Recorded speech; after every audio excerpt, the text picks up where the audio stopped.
Chapter 673.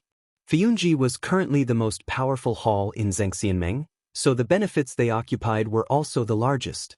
In reality, the most eye-catching thing was that Fuyunji also owned the most magnificent and imposing hall in the whole of Zhengxianmeng. To be honest, Fuyunji's arrogant behavior was very repulsive. On top of the mountain, outside of the city, there were countless people who disliked Fuyunji. However, so what if they were not pleasing to the eye? Hadn't the Fuyun organization still stood strong for many years and not fallen? Moreover, they were becoming stronger and stronger. In recent days, they even had a feeling of looking down on everyone. They faintly showed signs of going against the entire true Immortal alliance on their own. A mere hall in Zhengxianmeng was so arrogant, but it seemed that no one could do anything to Fuyunji for the time being. This was very surprising. However, when he thought of the lofty big shot behind the Floating Clouds company, he seemed to have some understandable reasons. Fuyunji was personally created by this big boss, True Lord Tianlan, but this famous bald True Lord had never personally served as the leader of Fuyunji. In fact, since the establishment of Fuyunji, for so many years in everyone's memory, there was only one hall master, and that was Shui Ying. This mysterious but powerful woman could be said to be the most powerful person in Zhengxianmeng, other than the few soul formation True Lords. She was powerful, and under the control of Fuyunji, with the support of True Lord Tianlan, she personally turned Fuyunji into the terrifying beast that it was today. Perhaps it was because this kind of achievement was too eye-catching that in the Celestial City on Celestial Dragon Mountain, there would often be scenes of the Floating Clouds company becoming so powerful. Did True Lord Tianlan contribute more, or did Blood Warbler take the main credit? Today, when Old Ma walked into this magnificent and majestic hall and saw the beautiful woman sitting on the throne in the hall, he couldn't help but think of this rumor that had been passed down for many years. Shui Ying sat high up on the throne. The towering throne and the majestic stone pillars on both sides, as well as the lifelike carvings of a coiling dragon, painted on the dome of the Great Hall, were like an inverted universe, and that woman was the center of this small world. She was beautiful, cold, determined, and powerful. Everyone who came here, regardless of whether they were men or women, seemed to have an urge to look up and worship her. They would subconsciously think and acknowledge that she was the master of this place. She belonged here, she led here, she would coexist with this place for a long time, until she aged and died. However, in reality, there was an inconspicuous but sharp thorn that would never disappear. The real master of this place was someone else. Old Ma walked over, saluting and greeting Shui Ying. Shui Ying was handling some affairs. Recently, there were too many things to do in Fuyunji. Fuyunji, which was originally like a quiet, sleeping beast, after Shui Ying's orderly and decisive orders, Old Ma could feel that the terrifying beast was gradually waking up. Shui Ying saw Old Ma, smiled at him, and nodded in greeting. Old Ma smiled politely and let her continue with her work, while he patiently walked to the side and waited. About an hour later, Shui Ying finished all the things she had on hand, and it seemed that she had obtained a temporary chance to take a breather. She let everyone else leave the hall, leaving only Old Ma. Then, very naturally and casually, she stretched in front of Old Ma. The long years did not seem to have left too many traces on this beautiful woman. Her face was still exquisite, and her appearance was still beautiful. When she reached out and bent her waist, that graceful willow-like waist and beautiful figure still made people's hearts beat faster. Old Ma looked away after a glance, and politely smiled at the floor in front of him. Then he heard Shui Ying walk over from her throne, and say something with a smile, asking him to sit with her. "How have you been?" Shui Ying's first words were gentle and ordinary, like an old friend of many years, smiling and expressing concern. Old Ma also smiled and said, "It's quite good." Shui Ying nodded, and then her smile faded. She asked Old Ma a second question. "Do you think the other demigod true monarchs in Zhengxianmeng are all idiots?" At that moment, Old Ma felt his heart beat violently. He did not know why, but at this moment, a somewhat inexplicable thought flashed through his mind. He thought that if he was drinking tea now, he might choke and then spit it out. Would that be very awkward? He paused, took a deep breath, and then looked up at Shui Ying. Shuang was looking at him with a smile, and did not have any intention of avoiding his gaze. Looking at her eyes, old Ma knew that this question most likely could not be answered perfunctorily. He thought carefully and then frowned. A somewhat sincere expression appeared on his face, and he said to Shuang, "Hall Master, please forgive me for being blunt. The other true monarchs in the Immortal Alliance may not be as good as Lord True Monarch Tianlan, or perhaps they all have some secret weaknesses that outsiders do not care about, but I feel that the word idiot really cannot be used on them." Shuang nodded and said, "Is that what you think?" Old Ma felt that this woman's gaze was somewhat piercing, but after a moment of hesitation, he still nodded with a bitter smile and said, "Yes." Shuang said, "I feel that what you said is right, but I don't know if you have noticed the current situation, but these days on Sky Dragon Mountain, the reactions of those true monarchs of the divine transformation realm really seem to be very idiotic." Old Ma was startled for a moment, then immediately reacted and said, "You mean that their reactions are too slow to the point that it seems like they are stupid?" Shuang directly said to Old Ma, "Although we all know that many places in Zhengxianmeng have been rotten for so many years, deceiving the superiors and the subordinates, corruption, power struggles, and the people at the bottom, but no matter what, this is a time of life and death, and it is like fire and water that can explode at any moment. At this time, we, Fuyunji, have already mobilized all of our forces, while the other halls seem to be numb and slow. Do you think this is normal?" Old Ma said, "You are saying that there is a trap in this?" Shuang coldly snorted and said, "There are only two possibilities. 1. These halls are secretly colluding and preparing some kind of killing plan to deal with us, and on the surface they are pretending to be like this to make us lower our guard. The other is that these guys are even worse than we thought, rotten to the bottom. Their previous strength was only on the surface, and at this time, they can't even gather their strength to fight against us. There are only these two possibilities. Which one do you choose?" Shuang asked Old Ma. Old Ma thought for a moment and said in a low voice, "Even a lion will use its full strength to catch a rabbit, but whether it is the second possibility or not, we can always use our full strength to deal with them." Shuang looked at Old Ma and said, "You are right, but if there is something strange here, it is best for us to figure it out." After saying that, she took out a piece of paper from her bosom and handed it to Old Ma. "This is the secret code that we've planted in the mouths of the other halls.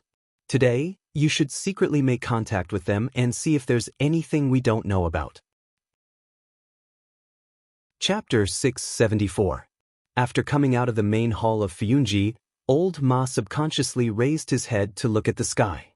It should be daytime at this time according to the time, but this world, this celestial dragon mountain, and even the entire immortal city looked gloomy, appearing particularly depressing. The sea of blood in the sky was surging, the blood waves rolling, covering almost all of the sky, leaving only a small hole in the center, struggling to let out a beam of light to sprinkle on the human world. In the past, when the weather was normal, Old Ma had never felt that the light in the sky was so precious. Until now, when he raised his head to look at the beam of light sprinkling down from the sky, looking especially small and unusually beautiful in the countless rolling blood waves, he realized that he actually missed the original sky so much. Perhaps it was always only when one was about to lose it that he would miss and cherish such a beautiful thing. He shook his head and walked into the distance. In the middle of the journey, he opened the paper in his hand and looked at it for a while, then folded it expressionlessly and put it into his bosom. There were some names written on the paper, as well as a few ways to contact them. If what Shuang said was true, these people were the shadows that Fuyunji had hidden the deepest in his own Zhengxianmeng. But were they really the shadows that were hidden in the deepest? Or were they just the shadows that Shuang thought were hidden in the deepest? In Old Ma's mind, on a certain night a few days ago, on that quiet and deserted mountain peak, the words that the charming and beautiful woman said to him. This list did not have her name on it.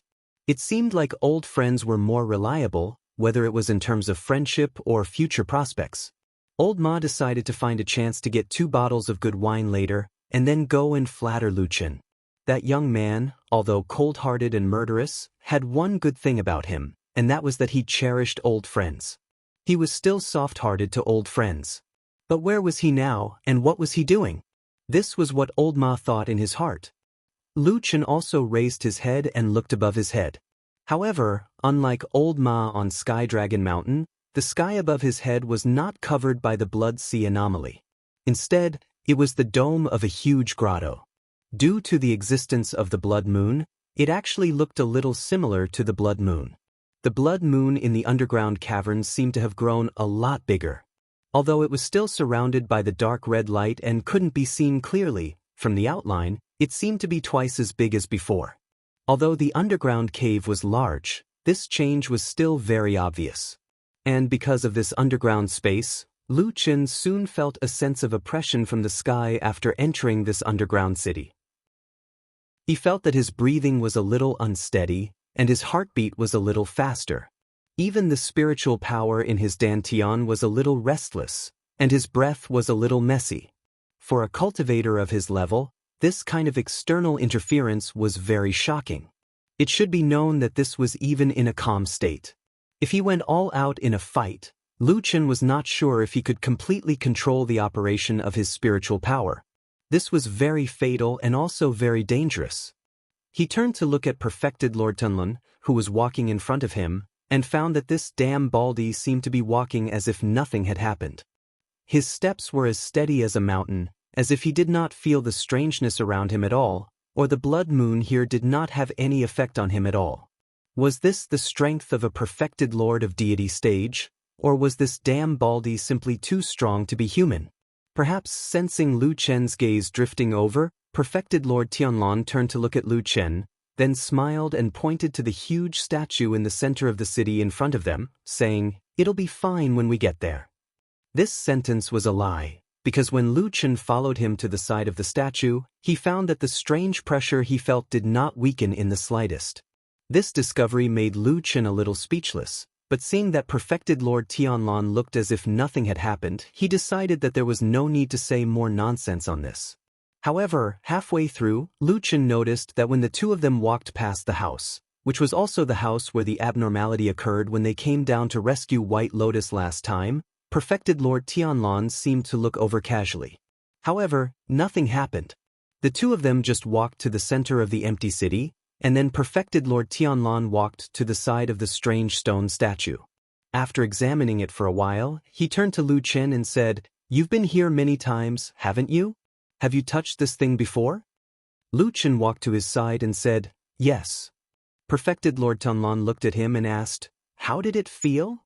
Lu Chen pondered for a moment, then said honestly, "I feel that there's something strange inside, as if there are many, many monsters locked inside.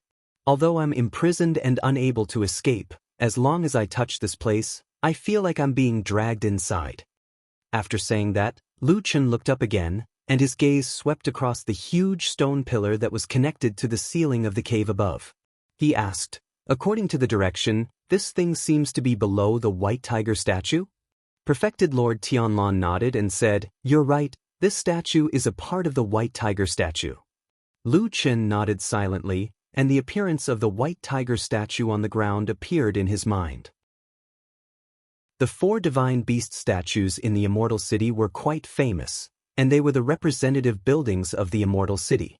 Even the Immortal City was divided into four areas according to the location of the four divine beast statues: Azure Dragon, White Tiger, Vermilion Bird, and Black Tortoise.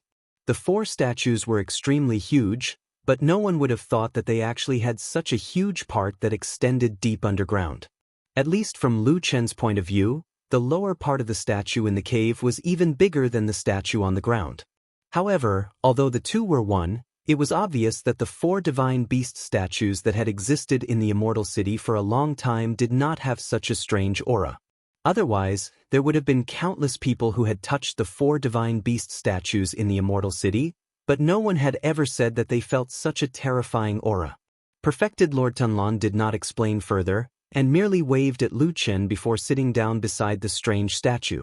Lu Chen was silent for a moment, then asked in a low voice, "The thing that's imprisoned inside is a ghost?" Perfected Lord Tianlan smiled and nodded. Then he added, "A small portion." "Oh." Lu Chen replied indifferently, then took a deep breath. After a while, Perfected Lord Tianlan raised his hand, reached into his pocket, and took out an item. Lu Chen recognized the shiny golden item. It was the Kunlun seal. Chapter 675. As if sensing Lu Chen's gaze, Perfected Lord Tianlan glanced at Lu Chen with the glittering golden Kunlun seal in his hand. Lu Chen took a deep breath and asked, "Are we going to start now?" "No," Perfected Lord Tianlan denied. "We'll have to wait for a while longer. When the blood sea phenomenon in the sky completely covers the sky, it will be the time for us to open the seal of the relic and completely activate the blood moon." Lu Chen thought back to when he had just descended. The sea of blood above the vault of heaven still had the last bit of clear sky. It was like an incomparably precious gem that was on the verge of collapse embedded in the bloody sky. Lu Chen nodded. After a moment of silence, he said, "I remember that the seal of the ruins has existed for many years. No one has ever entered it. How did you know the method to open it?" Perfected Lord Tianlan smiled and said, "Back then my master, Master Tianhong, had set it up here. He used his great power to destroy the old seal that had been passed down since ancient times and was on the verge of collapsing after a long time. Then he set up a brand new powerful seal and told me all the secrets behind it." Lu Chen's heart skipped a beat and a strange expression flashed across his face. After a moment of hesitation, he asked Perfected Lord Tianlan, "Am I overthinking? Why do I feel that, although there's nothing wrong with what you said on the surface, my Grandmaster left an opening on purpose and told you about it?" Perfected Lord Tianlan smiled and nodded. "We're indeed of the same origin. That's the truth." After a pause, he looked at Lu Chen with a smile and sighed. "It's a pity that your Grandmaster passed away early. If he could see you today, I'm sure he would feel gratified." Lu Chen did not become complacent because of Perfected Lord Tianlan's praise. His Grandmaster, Master Tianhong, had an extremely high status when he was alive and was almost the same as Perfected Lord Tianlan now. It seemed that such a peerless figure had a very different vision from ordinary people. He was just a little puzzled, so he took this opportunity to ask Perfected Lord Tianlan, "Then I don't understand. Isn't the stronger the seal since ancient times, the stronger the seal is, the stronger it is? Why would it deliberately leave a hole so that people could easily break this seal?" Perfected Lord Tianlan looked at him and smiled without saying anything. Under his gaze, Lu Chen gradually frowned. After a while, he said, "It can't be that. Grandmaster predicted this situation so long ago, right?" Perfected Lord Tianlan said indifferently, "No one in this world is an immortal, and it's impossible for anyone to predict the future. He definitely didn't expect today's events. Only," he suddenly laughed coldly and said, "only, when he was on his deathbed, he talked to me about the past." Lu Chen's spirit was lifted, and he hurriedly asked, "What did Grandmaster say?"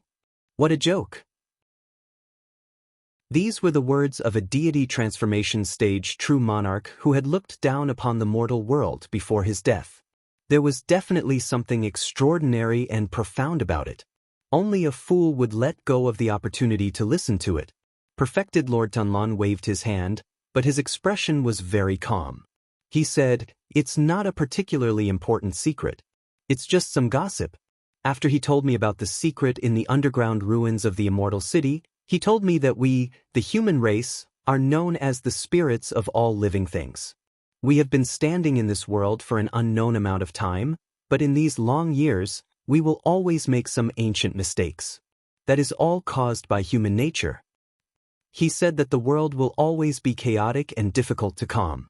Even if there are no external enemies, there will always be internal strife and killing among us. At the end of the day, it's still about the unfair distribution. There are hundreds of millions of living beings in the vast land of the divine continent, but the resources to cultivate to become an immortal are always limited. It's impossible to satisfy everyone's needs. No, it's not even enough to satisfy half of the people's needs.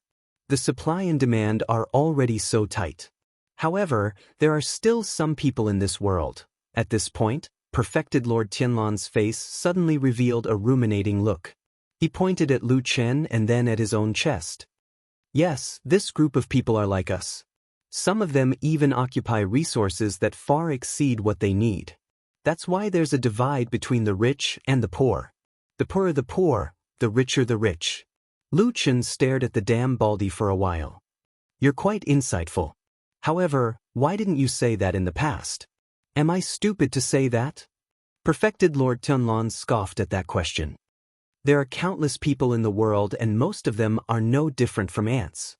The things that I can do with so many resources is much better than what they can do. Lu Chen said, so you're even deciding the fate of the people in the world for them. Perfected Lord Tianlan harumphed. That's right. It's much better for me to decide for them than them. All right, Lu Chen nodded and sighed. Creak. The door was pulled open. At that moment, a rare ray of light fell from the sky and shone on the courtyard, adding some liveliness to the cold and lonely place. White Lotus gently covered her eyes with her hands. After a while, her eyes slowly adapted to the light outside the house. Then she walked into the courtyard and looked up at the sky. The sea of blood was vast and boundless. There was only a hole in the sky at the center. However, the waves of blood kept surging and it seemed that the last gap would be swallowed up very soon. White Lotus lowered her head. There seemed to be a trace of confusion on her beautiful but slightly pale face. She subconsciously reached out her hand to support the old tree in the courtyard beside her. However, when her palm rested on the tree trunk, White Lotus suddenly felt something. She abruptly raised her head and looked to the side. She saw that the old tree, which used to be lush and full of vitality, had withered and was full of green leaves. All that was left was creaking and stretching towards the sky. It was as if a dying person was desperately reaching out to the sky to grab at the last life-saving straw. The tree seemed to have died. White Lotus stared at the old tree in a daze. She used her hand to gently push it. The tree did not move at all. After a while, a withered branch made a low crackling sound and fell at her feet. White Lotus looked at the withered branch at her feet. After a moment of silence, she took a step forward and stepped over it. Just like that, she walked out of the house. For the first time in a while, she stood on the road outside. In the distance, she could see the horse-washing bridge. In the dim light, the bridge seemed to have become a sick and powerless person, lying there lazily. White Lotus expressionlessly walked over. After identifying the direction, she began to walk towards the entrance of the underground cave in the Immortal City. Chapter 676. It had been raining for 10 days, making the whole Kunlun mountain seem to be covered with a thick layer of moisture. The mountain was foggy, and it was raining continuously at the foot of the mountain. The sky was also gray, making people feel a sense of suffocation. Until this morning, the rain gradually stopped, and then the gathering dark clouds suddenly dispersed, revealing a bit of blue sky, letting the warm sunlight sprinkle down from between the clouds. Rays of golden light illuminated the world, and from a distance, it was as if the sky was smiling. Kunwa City was originally very lively, but because of the recent continuous rainy days, it became a bit deserted. However, pedestrians could still be seen walking on the street, especially on this new day when the clouds had dispersed. Many people living in the city ran to the street, stretched, and moved their bodies with smiles on their faces. Su Qingjun leaned on the railing of her small building, looking calmly into the distance.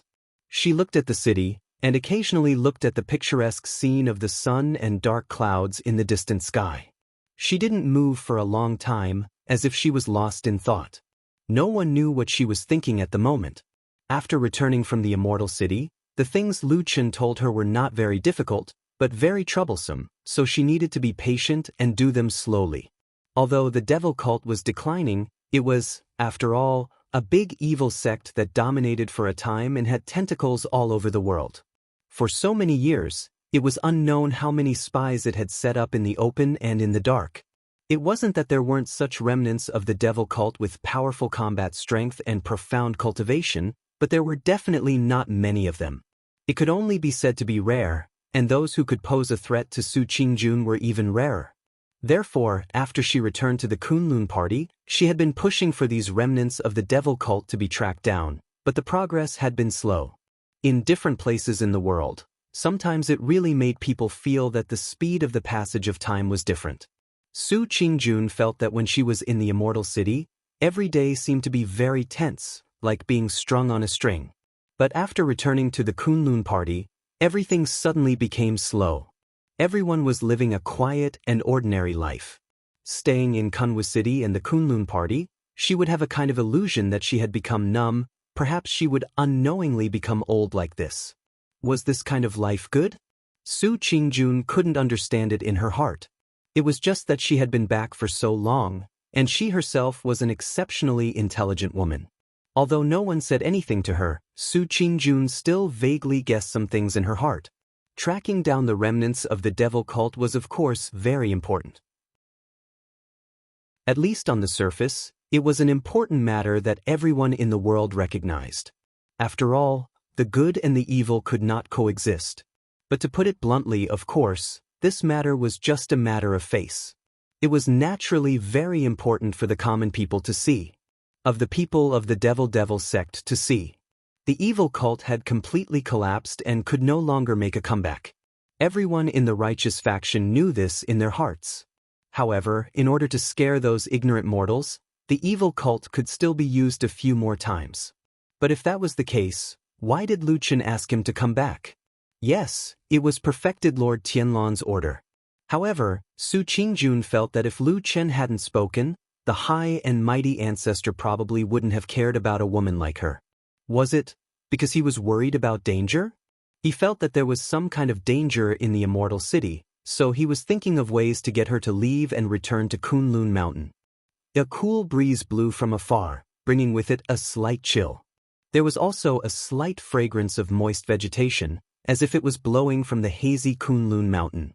Su Qingjun gently tugged at her clothes, as if she felt a little cold. However, her eyes were still looking up in a certain direction. From there, past the city wall, past the even more distant mountains, past the dark clouds and heaven and earth behind the mountains, past a journey of thousands of miles, she would probably arrive at that great immortal city. How was he now? Was there really any great danger in that city? If not, why would he suddenly make up his mind to send me back regardless of everything? Su Qingjun stared blankly at the direction of the immortal city. In her heart floated that day in a secluded corner of the immortal city, the man's slightly bitter and helpless confession. He liked her. Su Qingjun knew this, but she still remembered that the man killed her own brother. Corpses turned cold easily, but hatred was hard to erase. Dang dang dang. A burst of footsteps suddenly came from behind her. It was the familiar pace of Su Qingjun. She sighed softly, took one last look at the distant horizon, and then turned around. When she turned around, there was already an additional smile on her beautiful face. She quickly walked to the top of the stairs, and sure enough, she saw her mother, Madame Bai, walking up with the help of 2 maidservants. After the accident on the night of the full moon, because of the heartache of her beloved son, Sumo's death, Madame Bai suffered a great blow. Her spirit almost collapsed, and she was bedridden for a long time. If it wasn't for Su Qingjun asking for elixirs and taking good care of her, Madame Bai would very likely have also died. It was only in recent days that Madame Bai's condition improved, especially after she took an extremely precious elixir that Su Qingjun went to her benefactor, Masato Kihara, to ask for. She was almost completely healed and could barely walk. Su Qingjun took 2 steps forward and took her mother from the hands of the maidservants. Then she smiled and nodded to the 2 maidservants, indicating for them to wait and rest at the side. Then she supported Madame Bai to the small building and sat down at the side table. "Mother, you just recovered not too long ago. You don't dare to tire yourself too much." Su Qingjun smiled as she poured a cup of tea and placed it in front of Madame Bai. She said softly, "If there's anything you need, just call someone over and tell me. I will naturally rush over." Madame Bai's complexion looked good. Her face was rosy, and she seemed to be a little younger than before. However, there was still a lot of white in her hair. Presumably, the pain of that year was still deeply engraved in her bones. She waved her hand at Su Qingjun and said with a gentle expression, "It's nothing. I just came out to take a walk. It's not a big deal." Su Qingjun smiled and sat down next to her mother. She said, Today you specially came over to my place. Mother, is there something you need? Madame Bai nodded, but did not speak immediately. There was a trace of unhappiness that flashed across her face. Su Qingjun saw this and pondered for a moment. Then she turned her head and waved her hand at the two maidservants, ordering them to leave. When there were only the two of them left in the small building, she said in a low voice, "Mother, why are you unhappy? Could it be?" She paused, as if it was difficult for her to say it. In the end, she sighed in her heart and said, "Could it be because of father?" Madame Bai snorted coldly and said, "Of course it's because of that dead man.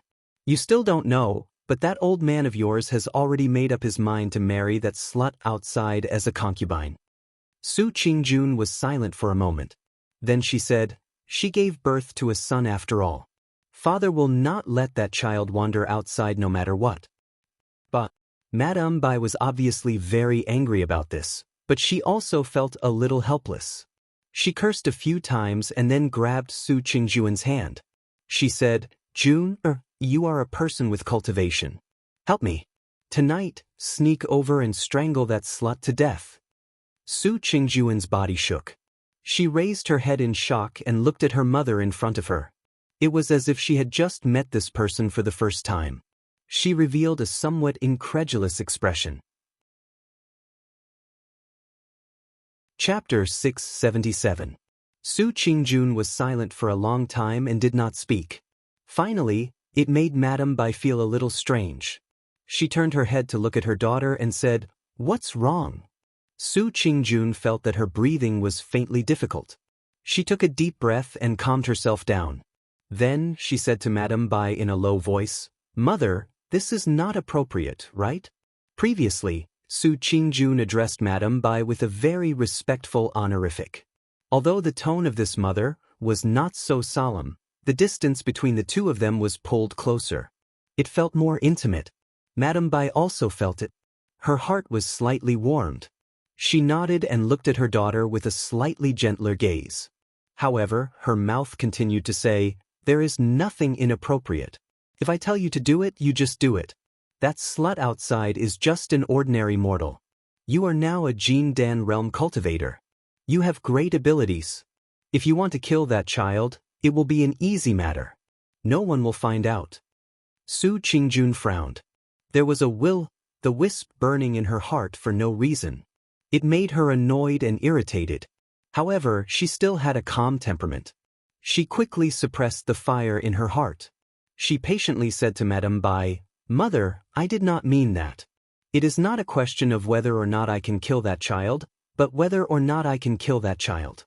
After all, no matter what, that child is father's flesh and blood. In terms of title, he is still my younger brother."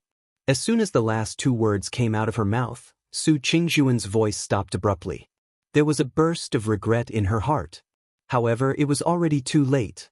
Sure enough, when Madame Bai, who was standing in front of her, heard the two words younger brother, her face suddenly changed. She slammed the table and stood up. She glared angrily at Su Qingjun and shouted harshly, "What younger brother? Let me tell you, you will only have one younger brother in your life, and that is Sumo. He is your only biological younger brother." At the end of her speech, Madame Bai's voice was sharp and her body was trembling. Even her face was flushed red.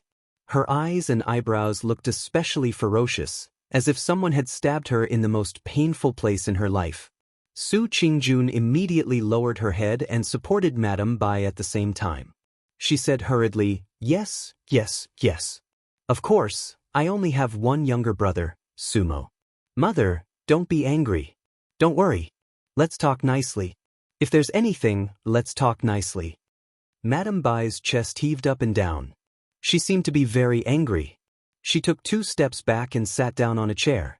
She was still panting and gritting her teeth as if she wanted to strangle the child outside right now. Su Qingjun stood beside her. Seeing her like this, she felt a wave of sadness in her heart. At the same time, there was a faint, inexplicable fear. After a while, Madame Bai's panting slowly calmed down. She raised her head and looked at Su Qingjun. She suddenly sneered and said, "Don't tell me you also think that I have gone mad?" Su Qingjun immediately shook her head and said, "There is no such thing. Mother, your body is not fully recovered yet. You still need to recuperate carefully. When I return to Kunlun Mountain, I will ask for some good elixirs for you so that you can live a long life." After saying that, she paused and suddenly frowned. She looked at Madame Bai suspiciously and said, "Just now you said—" Madame Bai smiled sadly and said, "Naturally it is that good father of yours." Su Qingjun was speechless and could only lower her head. Madame Bai said, "Ever since your younger brother passed away, your father has been wanting to have another son to inherit the family business.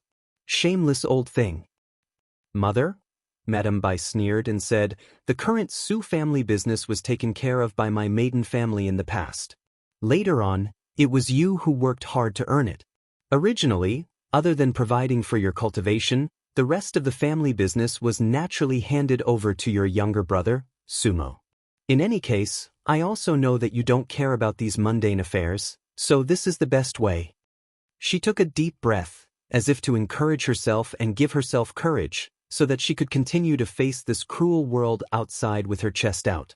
She said in a deep voice, "But now that Emperor has unfortunately passed away, this family business can only be handed over to you. I don't care about his son's bloodline. I'm not the one who gave birth to him, so I will never admit it."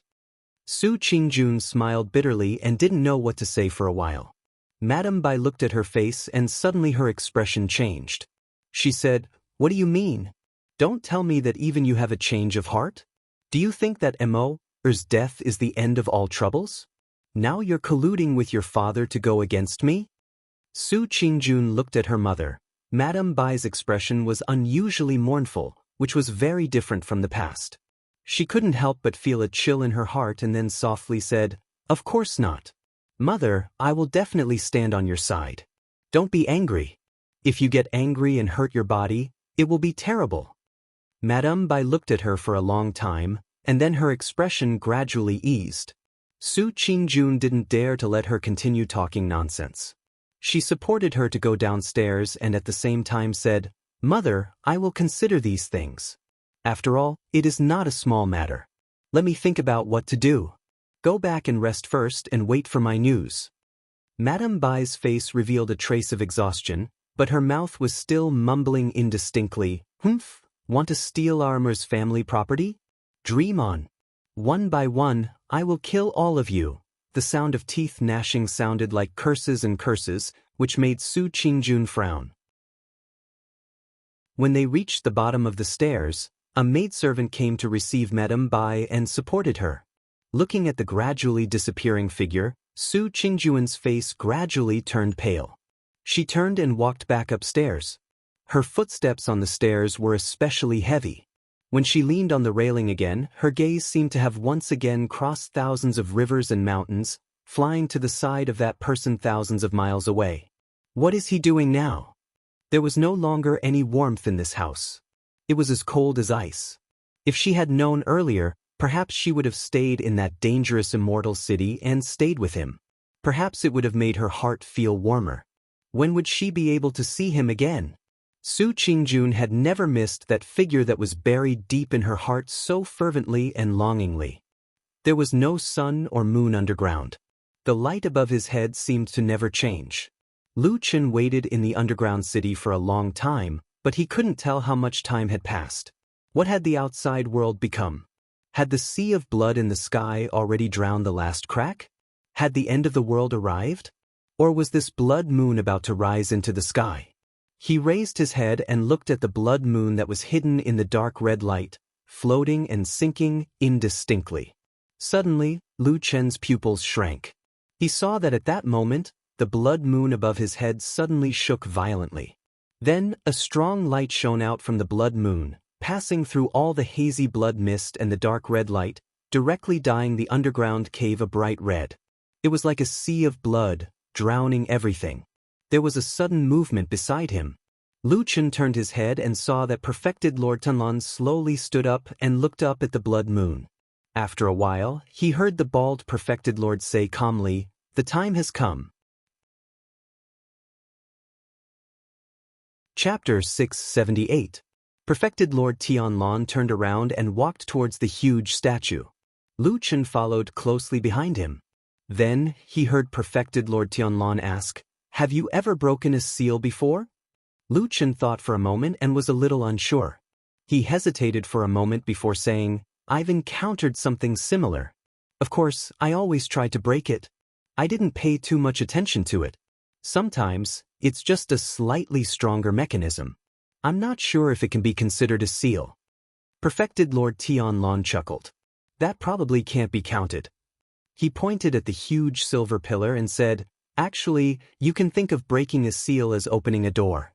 What we're preparing to do now is more or less opening the door and letting the thing inside escape." "Opening the door?" Lu Chen repeated silently. He felt that it was a little unreal. Of course, it definitely won't be as simple as opening the door. Perfected Lord Tianlong said with a smile. He looked very relaxed and calm, as though what was waiting for him next was just an insignificant passing cloud. He said very calmly, "The seal that your Grandmaster set up back then was definitely the pinnacle of sealing divine arts in our human cultivation world in the past few hundred years. Be it in terms of power or meticulousness, even the divine transformation stage perfected lords of the same generation were filled with admiration. That's why your Grandmaster was given full authority to operate it. All these years, there have never been any accidents here. That's proof." Lu Chen suddenly stopped in his tracks and his expression changed slightly. Perfected Lord Tianlong immediately sensed it. He glanced at him from the corner of his eyes and his lips curled up. However, he revealed a mysterious smile and said, "What's wrong? Did you think of something that you don't understand?" Lu Chen took a deep breath and looked at Perfected Lord Tianlong. He said, "Grandmaster Tianhong only told you about the secret here?" Perfected Lord Tianlong said matter-of-factly, "Of course. Your Grandmaster only trusts me. Even though my senior brother has been with him for many years, he doesn't think that he's worth much. He only leaves everything to me." Lu Chen's expression turned ugly as he said, "Before I came to Immortal City, if I remember correctly, no one in Zhengxianming knew about this place. In the end, the devil cult discovered this underground cave at some point in time and turned it into their biggest lair. That's right. That's why I have to thank you for getting rid of a scourge for the people," True Lord Tianlong said with a smile. Lu Chen looked at him for a long time, then sighed and said, "That's why this place is so important. Everyone in the world, including the other people in Zhengxianming, may have forgotten this secret because of too much time, but you definitely know it. With your ability, as long as you pay a little attention, you will definitely not allow the evil sect to occupy this strategic place, and perhaps they won't even be able to discover this place. Am I right?" Perfected Lord Tianlong did not comment and only said lightly, "Continue." Lu Chen said, "The remnants of the evil sect Elder Ghost and the rest have been occupying this place for so long, you can't possibly not know. In other words, you are allowing them to occupy this place." There was praise in Perfected Lord Tianlong's eyes, but he said, "You think quite a lot. But let's not talk about whether this is true or not. What do you think I'll get by doing this? I can't possibly give face to the evil sect for no reason, right? You can shift the blame to those trash of the evil sect." Lu Chen seemed to have figured out some key points. His eyes gradually brightened, and his tone of speech also became fluent from the initial thinking about it. He said, "This place is a powerful seal that I've set up publicly. Ordinary people can't break it at all. And if it's opened rashly, there will naturally be discerning people in the world who will be suspicious. But if it's occupied by the evil sect, then it's hard to say. Who knows what those vicious, crazy, and despicable fellows of the evil sect will do here? Even if there's a problem with the seal, most likely it's the fault of those lunatics." Speaking of this, Lu Chen suddenly gave a wry smile and said, "Unsealing and releasing the devil, the calamity descending upon the people. This kind of thing seems to be similar to the evil sect's temperament in the past. There's no need to shift the blame to others. Everyone will automatically put the blame on the evil sect." Perfected Lord Tianlong laughed out loud but did not say whether what Lu Chen said was right or wrong. He only smiled and waved his hand before walking to that statue. He looked up at that towering stone pillar that pierced into the cave's dome. He then stretched out his palm, with one finger like a knife, knocked 3 times on the surface of the stone pillar. Dang, dang, fang. The flesh and blood fingers made contact with the solid surface of the stone, and a clear and shocking sound of metal and stone rang out. This sound was clear and melodious, like a bird flapping its wings and flying high, instantly surging in all directions. For a moment, it seemed as if there was an echo from the stone walls of the distant cave, causing the entire cave to reverberate with that sweet-sounding dang-dang sound. Then, suddenly, a ray of light shone from perfected Lord Tianlan's fingertip and then turned into a golden ray of light that automatically drew a circle around his fingertip on the stone pillar. In the flickering golden light, this circle divided into 3 rays of light at the same time. They spread out in different directions, each drawing a strange and inexplicable pattern. Moreover, after a certain distance, they split again and divided into different golden rays of light, extending further away. Just like that, a magnificent and huge golden pattern began to slowly appear on the statue. Lu Chen stared at the stone pillar that looked as if it was about to come to life. Suddenly, as if he sensed something, he abruptly turned his head to look. He did not know when, but in this empty city, there were actually countless golden rays of light rising up. Those golden rays of light looked as thick as an arm and were as straight as a column. They rose up from different places, some on the streets, some in alleyways, and some from empty houses. There was no pattern to the distance between them, but when Lu Chen looked at this scene, he suddenly felt that it was somewhat familiar. He felt as if he had seen this scene somewhere before, or perhaps he had not. However, such a huge aura, coupled with the surging red light of the expanding blood moon above his head, made him feel a trace of an ominous aura that he had experienced in the past. He thought of that desolate valley, of the battle that changed the course of the battle between good and evil in the world many years ago, and of the formation that had a huge impact on his life. The god-vanquishing spell formation. His heart suddenly began to beat violently. At that moment, he tightly clenched his teeth and closed his mouth, but there was a voice in his heart that seemed to be shouting and shouting silently. God-vanquishing spell? Why is this aura exactly the same as the God-vanquishing spell? Chapter 679. That day, the surging blood-colored clouds in the sky really looked like red waves hanging upside down in the sky. They surged wave after wave, bringing with them the sound of wind and thunder. Deep within the clouds, lightning flickered indistinctly. It was as vigorous as a dragon, but also as restless as a huge silver snake. It shuttled through the sea of blood, and from time to time, it would poke its head out to look down at the world, baring its ferocious fangs. The sea of blood surged and the waves surged, approaching the last bit of gap. The waves rolled thousands of feet, and slowly smoothed out the remaining gap of the halo. Under the dark clouds, the huge immortal city looked very much like a dead city. The once bustling city was no longer there, and everywhere was deserted. At this point, anyone could see that the situation was not quite right. The ordinary people who could leave had already left. Those who couldn't leave, or those who had the heart but were powerless, or those who had great ambitions, wanted to see what would happen here. Life was like this. When you were young, you would always have dreams, always have lofty aspirations, and look down on the world. You would hope that one day you would stand at the top of the mountain, and then, with slight fatigue and pride, say that life was just like that. However, dreams were dreams. Other than those favored by the heavens who had the right time, place, and luck, most people were destined to be just ants. A young man with great ambitions would struggle and work hard for half his life. At a certain time, he would suddenly discover or have an epiphany. It turned out that there was actually an invisible wall in front of him that he couldn't climb over no matter what. He looked around, he racked his brains, he thought of all the methods, and then he discovered that this was the only narrow space left for him in this world. He couldn't go up. There was originally a door on the wall, but it had already been locked by the person behind the wall. Thus, people who cultivated halfway could not advance or retreat.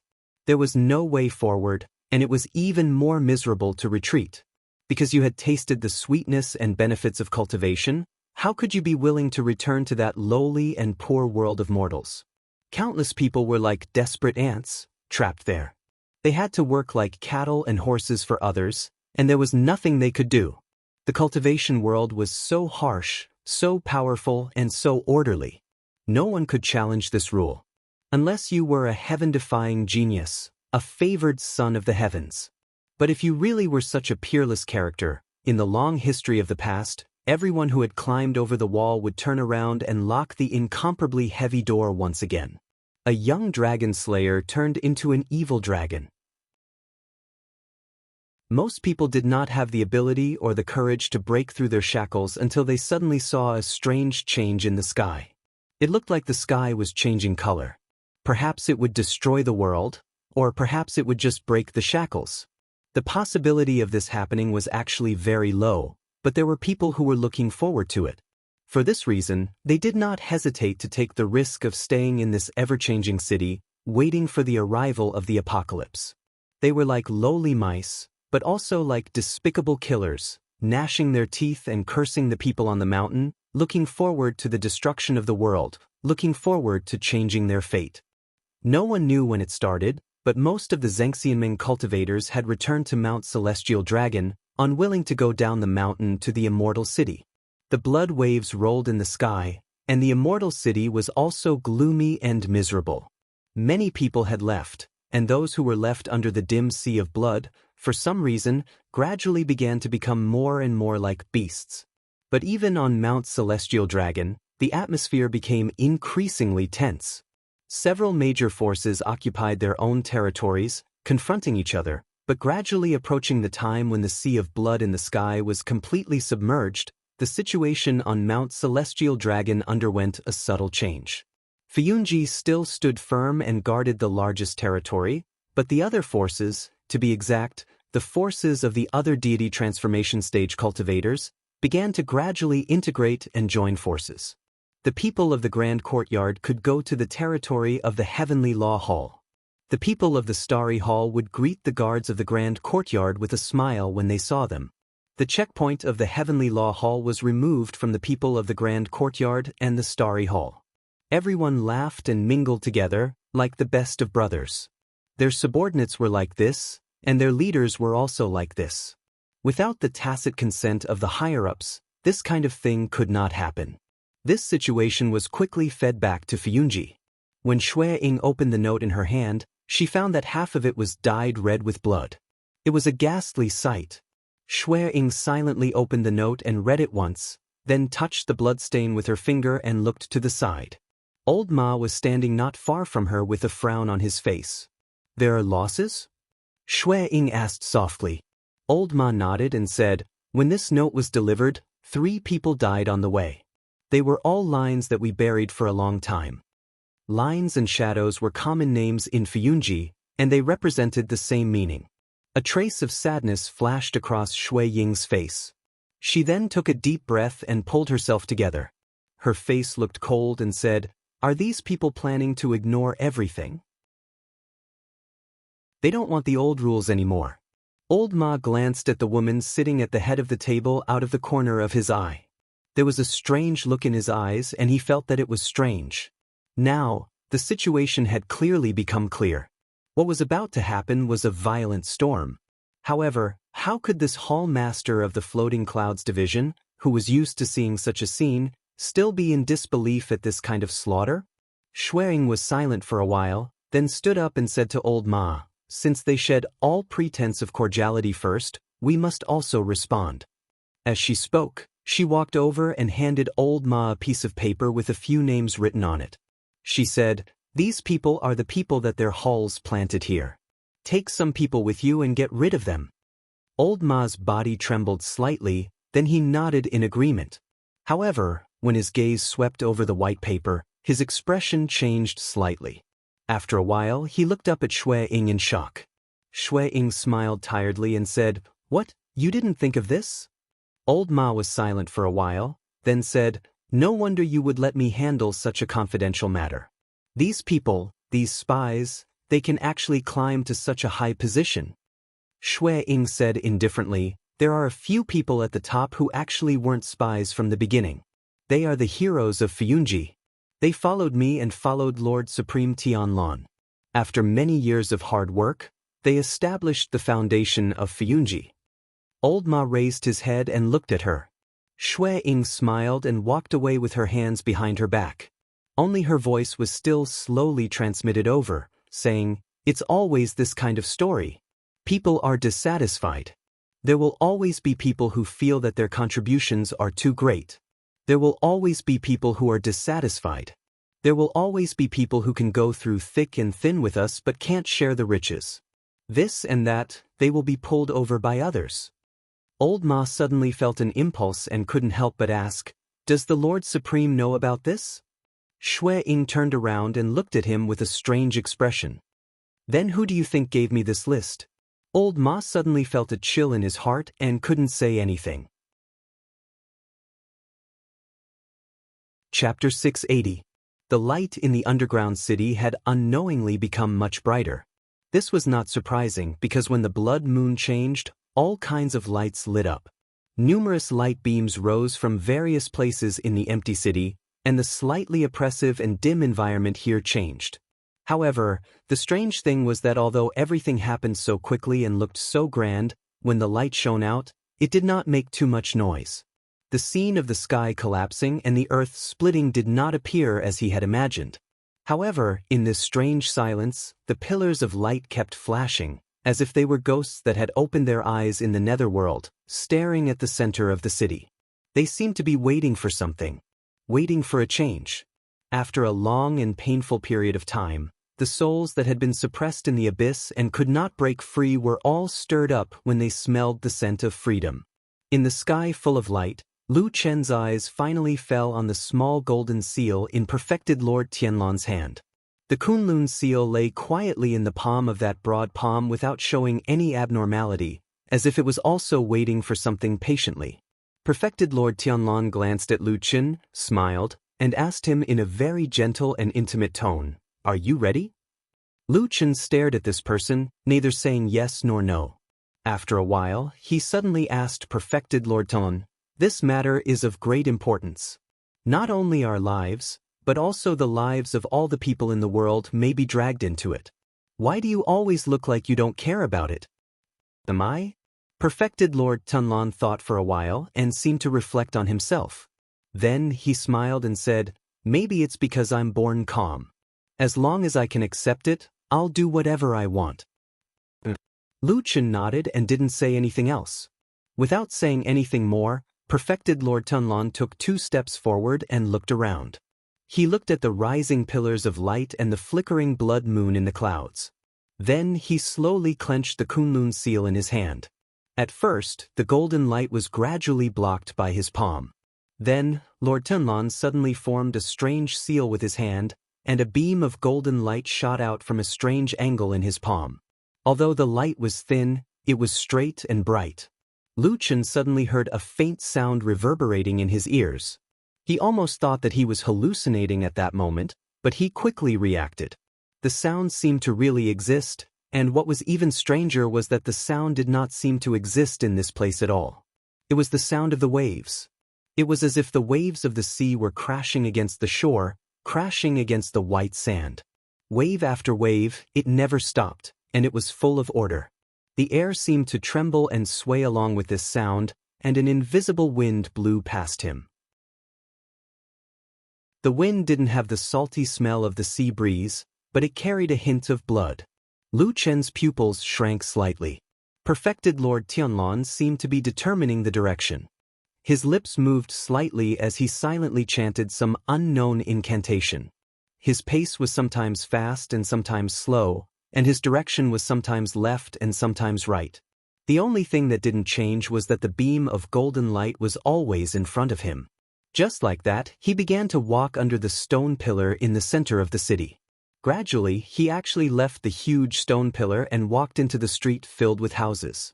Lu Chen followed him closely, his eyes always on Perfected Lord Tianlong's back. From his point of view, this person's back was wide open, as if he was completely defenseless against him. That wide back was so flat, coupled with the familiar aura of the ancient devil sex god subduing incantation, for a moment, Lu Chen even suddenly recalled that he was standing behind the devil sex elder Yun Shouyang many years ago. Memories flashed through his mind. There were many scenes that he thought he had long forgotten, but now he realized that they were buried deep in his heart and had never been forgotten. This scene was completely different, but he felt a suffocating feeling. It was as if the scene from many years ago was slowly overlapping with the scene that was happening today. Perfected Lord Tunlun walked a long distance in the city with a majestic gait. Along the way, there were many twists and turns. Later on, Lu Chen also realized that it seemed that the beam of light in front of him was showing signs of guiding him forward. After walking to a secluded corner deep in the city that Lu Chen had never been to before, the beam of light fell on a corner and stopped moving. Lu Chen looked left and right and found that it was an empty house. In a corner of a small courtyard, there was a dilapidated gazebo with old and broken railings. Only the stone slabs on the ground looked more or less intact after years of suffering. The golden beam of light fell on the square stone slab in the center of the gazebo and then stopped moving. Lu Chen took a deep breath and stared at the stone slab. He didn't know what secrets were hidden under this ordinary-looking stone slab. Was it the entrance to the abyss of hell or a passage for thousands of demons? Perfected Lord Tianlan flicked his finger and then slowly opened it. The beam of light disappeared, and the Kunlun seal reappeared in his palm. He walked over and stood directly on the stone slab. Then he waved his hand at Lu Chen and smiled. It was as if he had returned home, as if he was in his Kunlun Great Hall. He then sat down leisurely. Perhaps because he was too fat and too burly, when Perfected Lord Tianlan sat on the stone slab, Lu Chen had the illusion that the ground was shaking. He calmed himself down and then walked over to stand beside Perfected Lord Tianlan. He asked, "Is this the place?" "This is the place," Perfected Lord Tianlan said, "the secret door that my master left behind." He stretched out a finger and tapped on the stone slab beneath him 3 times. Dong, dong, dong. The sound was low and faintly echoed.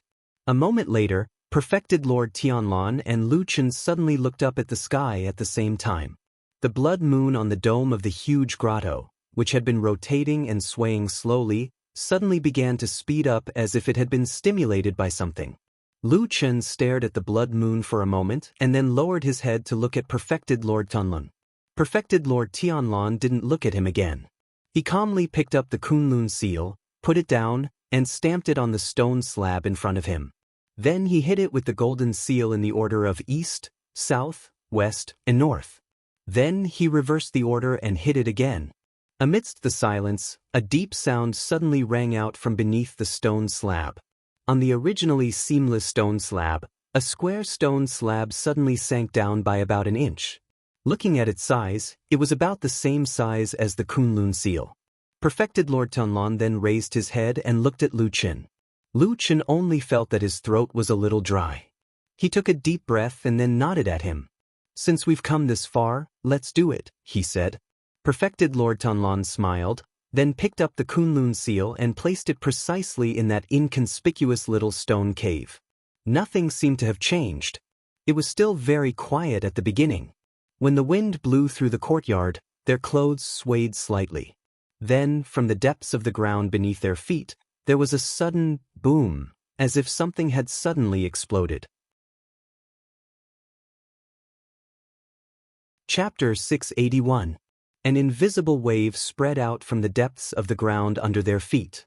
Strangely, Lu Chen did not actually feel the ground shaking, but he could clearly feel a wave surging out in all directions with the pavilion where he and Perfected Lord Tianlan were at the center. Then, a golden light suddenly shot out from the Kunlun seal. This light happened to be only as big as the small stone cave, but it shot straight up into the sky and did not dissipate. The surrounding wind became more intense. Perfected Lord Tianlan and Lu Chen both looked up. Under their gazes, the golden light pierced the dome like a sharp sword. It pierced through the fog, pierced through the red light, and found the blood moon that wandered between illusion and reality. Then, with a sharp whistling sound, the golden light pierced through the blood moon. At that moment, the dark red blood moon seemed to be strung on the golden light. A moment later, the sound of cracking and collapsing came from the top of the dome, which sounded like the wailing of ghosts and wolves, and also like the mournful wailing of ghosts. Only then did Lu Chen realize that his attention was completely attracted by the scene of the blood moon piercing through the sky. He did not notice that after the golden light pierced through the blood moon, it did not stop or disappear. The golden light still pierced through the dome of the cave with the momentum of piercing through the sky. Then, not long after, it shone on a certain place on the dome. The sound of the explosion came from that place. With a loud cracking sound, several huge cracks began to spread from the edge of the golden light pillar. Then, countless small stone fragments fell from the dome above. The cracks grew larger and larger, and the speed of the splitting gradually increased, quickly extending to the entire dome. Lu Chen's expression changed slightly. He suddenly turned to look at perfected Lord Tianlan beside him, only to find that perfected Lord Tianlan's expression was still calm, as if he was not surprised at all. It seemed that everything was within his expectations. Lu Chen stared at him silently for a moment, then looked away without saying anything. After such a long time, this underground cave that had existed for an unknown number of years seemed to be ushering in its doomsday. As the golden light from the Kunlun seal pierced through the dome and caused cracks, the scattered lights in every corner of the empty city lit up at the same time, as if they were stimulated or summoned by a leader. In the next moment, hundreds of rays of light shone brightly at the same time, like sharp swords stabbing towards the dome. An ancient and desolate aura was released from this land, as if they had suddenly returned to the distant ancient times. The blood moon in midair was pierced by thousands of arrows. Countless rays of light pierced through the blood moon in an instant. Then, these rays of light drove the blood moon and slowly ascended. At the highest dome, the stones crumbled faster and faster. From the initial finger-sized stones, they grew to the size of a head, or even half a body, and fell one after another. This was a deathly rain of stones before the doomsday. The empty city was shrouded by this rain of stones. Loud and ear-piercing collapses sounded one after another. Large holes were smashed in countless houses, and the walls and buildings collapsed, turning them into ruins. As for the place where perfected Lord Tianlan and Lu Chen were, of course, they could not escape from the falling stones. However, when all the stones fell about 10 feet above their heads, they were bounced off by an invisible and tough barrier and fell obediently to the side. The blood moon that was pierced by countless lights did not show any signs of collapsing or scattering. At most, it only trembled violently a few times when the lights pierced the blood light. Very soon, the blood moon calmed down. Then, surrounded by all the lights, it slowly rose and floated above the dome. Boom! After a loud sound, the collapse of the dome of the cave became faster and faster, as if it had finally reached a critical point. Then, with a loud roar, dust suddenly flew, and an incomparably large stone slab fell with a sharp gust of wind. It was as if a piece of the sky had suddenly been broken, and with a whistling sound, it smashed heavily into the city. In an instant, sand and stones flew everywhere. At least a dozen houses were crushed under the stone slab and turned into nothing. Thick dust rose high like a wave and surged in all directions. Lu Chen looked at the huge stone slab that had fallen in the distance. The corner of his eyes twitched slightly, and then he raised his head and looked up. In the endless dust, there was a ray of light. Although it was not very bright and was a little dim and dark red, there was indeed a ray of light shining in from behind the thick dust. True Lord Tianlan stood up from the ground. Like Lu Chen, he raised his head and looked up at the high dome. Then, after the dust gradually dissipated, they saw the dark red sky. The surging sea of blood seemed to be hanging upside down in the sky. The waves rose and fell, and there was no trace of a normal sky anymore. This underground cave that had been buried deep underground for countless years finally saw the light of day again and was revealed under the true sky. In the cave, the sword-like rays of light that pierced the blood moon suddenly seemed to have changed. The blood moon was slowly rising.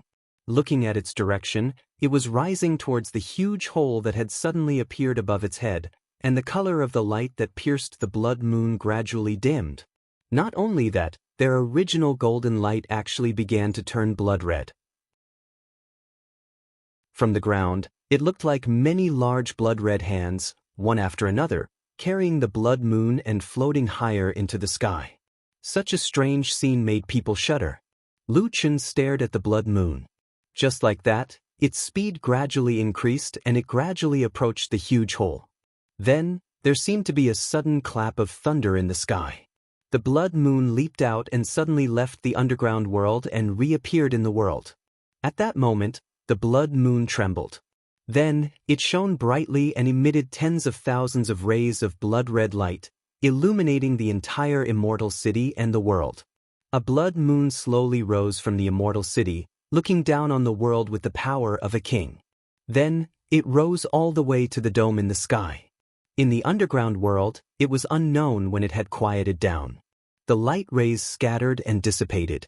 Even the dark red light at the beginning had left with the blood moon. Darkness returned to this place. It seemed that this was the only color that this place should have. In that quiet and remote little pavilion, true Lord Tianlan and Lu Chen stood opposite each other. Darkness surrounded their figures. After a while, Lu Chen said in a low voice, "Is this the end or just the beginning?" True Lord Tianlan glanced at him and then looked up at the distant sky. Looking at the blood moon that was rapidly rising in the sky, he said indifferently, "Just the beginning." Chapter 682. The sky and the earth seemed to have become a little brighter. Because there was an additional blood moon in the sky, the dark red sea of blood in the sky added some light. The red light sprinkled down and gradually enveloped the entire immortal city. It also gradually covered the majestic sky dragon mountain.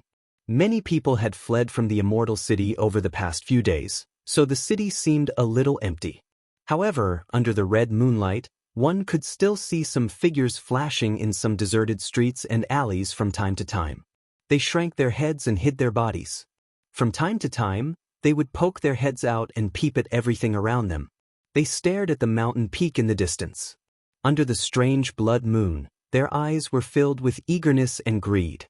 The world dominated by the cultivation world had lasted for too long. Many people were suppressed. They couldn't get the resources for cultivation. They yearned to achieve the Tao and become immortals, but they were blocked outside the wall of power. Therefore, when this malevolent and dangerous blood moon phenomenon appeared, they still refused to leave. They stayed here, waiting for an opportunity. However, perhaps these ambitious people who were still staying in the immortal city did not notice that when they focused their attention on the surroundings and used a wolf-like gaze to look for their target, the blood moon in the sky had unknowingly quietly printed a faint layer of red in their eyes. They looked like real beasts gradually. Compared with the temporarily peaceful city at the foot of the mountain, the population density on Sky Dragon Mountain where the Zhengxianming headquarters was located had now exceeded that of the foot of the mountain. The big shots controlled it well, and the people of the major forces almost did not escape. Everyone defended their own territory and then looked at the other forces covetously. To be precise, it was actually the three major forces, Heavenly Law Hall, Desai Yard and Starry Hall, who had secretly and openly joined forces to look at Fuyunji covetously. After the blood moon appeared in the sky, the dark red moonlight sprinkled on Sky Dragon Mountain, dyeing the entire majestic mountain range a strange red. However, the imagined fighting and killing did not happen immediately. Everyone was still in their positions, but the atmosphere on the mountain had become very tense. There was no doubt that among the four major forces in Zhengxianmeng, Fuyunji was the natural leader. Whether it was the level of divine transformation stage perfected Lord Tianlan, or the strength of the people under him, Fuyunji was far better than the other three halls. On Celestial Dragon Mountain, the Floating Clouds Company had the largest territory, the most manpower, and the strongest strength.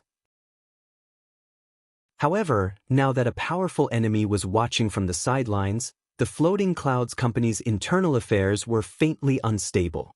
The main reason was that in the past few days, everyone's backbone, the renowned perfected Lord Tianlan, had not appeared in front of everyone for some reason despite the tense atmosphere.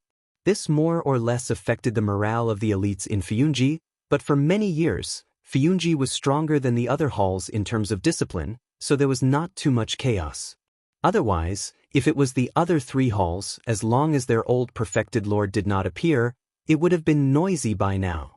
Even so, some malicious rumors still began to spread in the floating clouds department. Some were cautious and confused, some were guessing why the true monarch had hidden himself, and there were even some who were mysterious and vaguely hinting that there might be people who were afraid of the heavenly tribulation or those powerful external enemies, so they fled first. After all, there were more people who did not appear recently, including the only personal disciple whom they loved and valued the most. He had not appeared for a long time. Once this kind of rumor spread and was not controlled, the consequences would be unimaginable. However, there was a reaction in Fuyunji very quickly. In this dangerous situation where a slight move in one hair could affect the whole body, and in this confusing situation where the four great powers were at daggers drawn, the first to act was the most powerful hall in Fuyunji. Fuyunji was the first to wield the butcher's knife, the first to see blood, and the most shocking thing was that their knife was aimed at their own people. With the infamous and beautiful Hall Master Shui Ying presiding over the overall situation, the newly promoted Deputy Hall Master Ma Xiaoyan led a group of elites directly under the Hall Master, and with lightning speed, swept through the interior of Fuyunji in half a day. They wiped out 3 of Fuyunji's top powers, and killed anyone who resisted. They killed 14 of their trusted subordinates on the spot, and captured 2 of the 3 main leaders alive, while the last one was seriously injured and captured. In this storm-like sudden attack, Fuyunji once again revealed its powerful strength. At the same time, the most famous and mysterious shadow in Fuyunji also appeared again. He appeared beside one of their own people. Beside these captured leaders, there were people who changed sides on the spot, giving these people a heavy blow. Among them, the one who was seriously injured also had the highest position. Like old Ma, he was a deputy hall master of Fuyunji. He was highly respected, powerful, and fiercely resisted the attack. His subordinates were also brave and good at fighting, and they even forced old Ma and his people into a disadvantageous position. However, at the critical moment, behind this deputy hall master, there was a brother who he regarded as his own brother, who used to bleed and bleed for him, who suddenly changed the direction of the blade in his hand and slashed at this deputy hall master. The first slash cut off his right hand, the second slash cut off his left leg, and the third slash was aimed at his chest, breaking his ribs and revealing his white bones. The blade went straight into his chest. At that moment, the fierce battle on the battlefield stopped. Even those on old Ma's side were stunned. The deputy hall master could not speak because his throat was already filled with blood. He fell to the ground and stared at his brother, his eyes filled with disbelief and despair. His brother held the blood-stained blade and looked at him silently. In the end, he said a few words, "I am the shadow." Before the news of the civil strife in Fuyunji spread, Blood Warbler and Old Ma had already taken control of the situation. Then, under the watchful eyes of the crowd, Blood Warbler did not ask for permission from Supreme Lord Tianlan at all. She directly ordered her people to push the 3 leaders to the border of Fuyunji's territory. The action of the crowd and the murderous intent instantly alerted the other 3 forces on Mount Celestial Dragon, and the place that Blood Warbler chose happened to be the intersection point of the 4 forces. For a moment, many people walked out with full vigilance and looked at Fuyunji's side, wondering what they were going to do. Many people had already raised their weapons, thinking that Fuyunji would probably be the first to lose control and was ready to fight. Fuyunji's side was filled with killing intent. Blood Warbler stood in the crowd and gave the order. Ma Xiaoyun walked forward expressionlessly and took a deep breath. Then, he looked at the blood-stained blade in his hand and his similarly blood-stained palm. He swung his blade, and amidst the gasps, he cut off the heads of the 3 people and threw them away. 1 head was thrown at Heavenly Law Hall, and 2 heads were thrown at the Grand Chancellor. Then, only the Starry Hall's side was empty, as if nothing had happened. Chapter 683. On Sky Dragon Mountain, swords were drawn and bows were drawn, undercurrents were surging, and the atmosphere was extremely tense. In contrast, the Immortal City at the foot of the mountain had become very deserted due to the large decrease in population. It didn't look so tense, but in the cold wind, inside and outside the empty streets, there was still a cold, murderous aura drifting in the air. Looking at such a situation, probably no one would have thought that just a year ago, this was the most prosperous and lively place in the world. It was the holy land that all the cultivators in the world yearned for, and it was also the center of power in the cultivation world of the Central Plains. All of this was probably due to the mysterious and unfathomable blood sea phenomenon in the sky above them. Now, there was an even more bizarre blood moon. The blood moon shone down, silently covering the entire huge immortal city. In the dim red light, there seemed to be a thin mist floating on a certain deserted street. After a while, a slender figure slowly walked out of the mist. It was a young girl with an otherworldly beauty. It was White Lotus. Her complexion seemed to be a little better than before, and there was a trace of redness on her cheeks. Although her body was still a little thin, one could still see that she was a little more energetic and lively. It was probably because her body was still young after the serious injury and was gradually recovering. There was no one on the street, and it was deserted. In the distant corner of the street or in the dark corner of some alley, there would occasionally be a figure passing by, looking more like a beast than a human. White Lotus's gaze kept looking forward. For some reason, although her expression had been very calm and unchanged, there was a kind of chaotic and interweaving emotion in her pupils. It was like a mess, but also like several different colors of light, constantly changing. Just like this, she walked through half the street, and it was very calm. Nothing unusual happened. Of course, if everything around her looked different from usual, it seemed that the abnormality would also become normal. Those eyes hidden in the dark, bright or dark, at this time, all noticed this single girl walking over. Her beauty, her frailty, and her loneliness all made White Lotus so eye-catching and dazzling on this deserted street. Like a sheep entering a pack of wolves, like a chicken crossing a fox mountain. There seemed to be some commotion in the silent atmosphere, echoing from the shadowy corners. Every time they faced such a desperate and dangerous situation, there would always be some dark side of human nature that would come out and be tested. Most people couldn't stand the test. White Lotus didn't seem to notice those prying eyes, or maybe she didn't care. She seemed to have a lot on her mind, her brows furrowed, as if there was a huge doubt pressing on her heart, forcing her to rack her brains to figure it out. However, even then, she didn't have the slightest hesitation towards the direction she was heading. She seemed to have decided where she wanted to go a long time ago, and she'd never stopped to think about the direction she was heading towards. She'd always walked resolutely towards a certain place in this city. Far away on the street, the majestic white tiger statue was enveloped by the light of the blood moon. Its strange eyes seemed to be staring at this place. When White Lotus walked halfway down the street, she passed by an inconspicuous alley. Because the alley was indeed a little narrow, the light on that side was a little dim. White Lotus didn't even look in that direction and strode past the alley. But at this time, a tall and strong figure suddenly sprang out from that dark alley. It was a burly man, and just the thickness of his arms alone was comparable to White Lotus's waist. With such a huge difference in physique, White Lotus also seemed to be surprised, but before she could react, the behemoth-like man picked up White Lotus. He let out a low woo-woo sound and carried White Lotus on his shoulder. At the same time, his eyes were faintly red, and he fiercely looked around. On the opposite side of the street, in the surroundings and in the distance, there seemed to be a few figures moving at the same time. It seemed that the people on that side also couldn't bear it and were getting restless. But there was no doubt that the strength of this strong man hiding in the alley was extraordinary.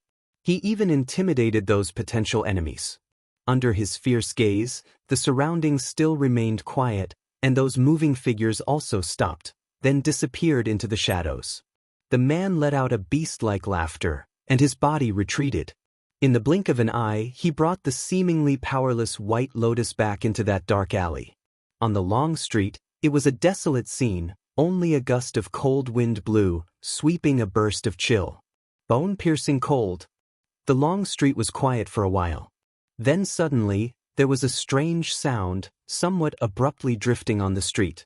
That sound wasn't loud, nor was it high-pitched, nor was it clear and sharp. It sounded like a person crying in a low voice, slowly suppressing something. There was a vague kind of crazy pain, but it was suppressed by another kind of power. The street became even colder.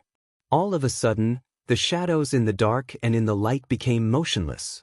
The wind gradually carried a new sound, as if someone was drinking water, but also like someone was talking to himself, telling an ancient story that no one was listening to, a faint cry. That sound made people's scalps tingle and their hearts beat faster. Not long after, everyone's eyes fell on the entrance of the alley. The sound came from inside. Pada. There was a light sound like the sound of footsteps on the ground, and then a figure could be seen swaying. A person walked out, slightly staggering. It was White Lotus. Her footsteps were a little unsteady at first, but she quickly found a way to maintain her body's balance and steadily walked to the street. Her complexion looked a little better. Her face was ruddy, and her clothes were intact. Other than her eyes that still looked a little lost, this girl seemed to be a little better than when she came. Her clothes were clean, as if there was not a speck of dust on them. Only after a careful look would one find that on her pure white cheeks there were a few faint red spots. They looked like the traces of blood splashing. This girl raised her head to look at the sky, and then continued to walk forward. Her direction was still very clear. She was walking towards the entrance of the tunnel. After walking a few steps, White Lotus seemed to feel something. She stretched out a white palm, gently wiped it on her cheek, and then looked at it in front of her eyes. There were traces of blood on her palm. White Lotus stared for a moment, opened her mouth, and stuck out her small tongue. She gently licked it, and then continued to walk forward without changing her expression. Behind her, in that dark alley, there was a dark corner. After an unknown amount of time, from that dark corner, there was suddenly a dark red thick blood, slowly spreading out, submerging the stone tiles on the ground, like a devil's smile, slowly seeping into the long street. The color of the blood moon in the sky seemed to become even more intense at this moment.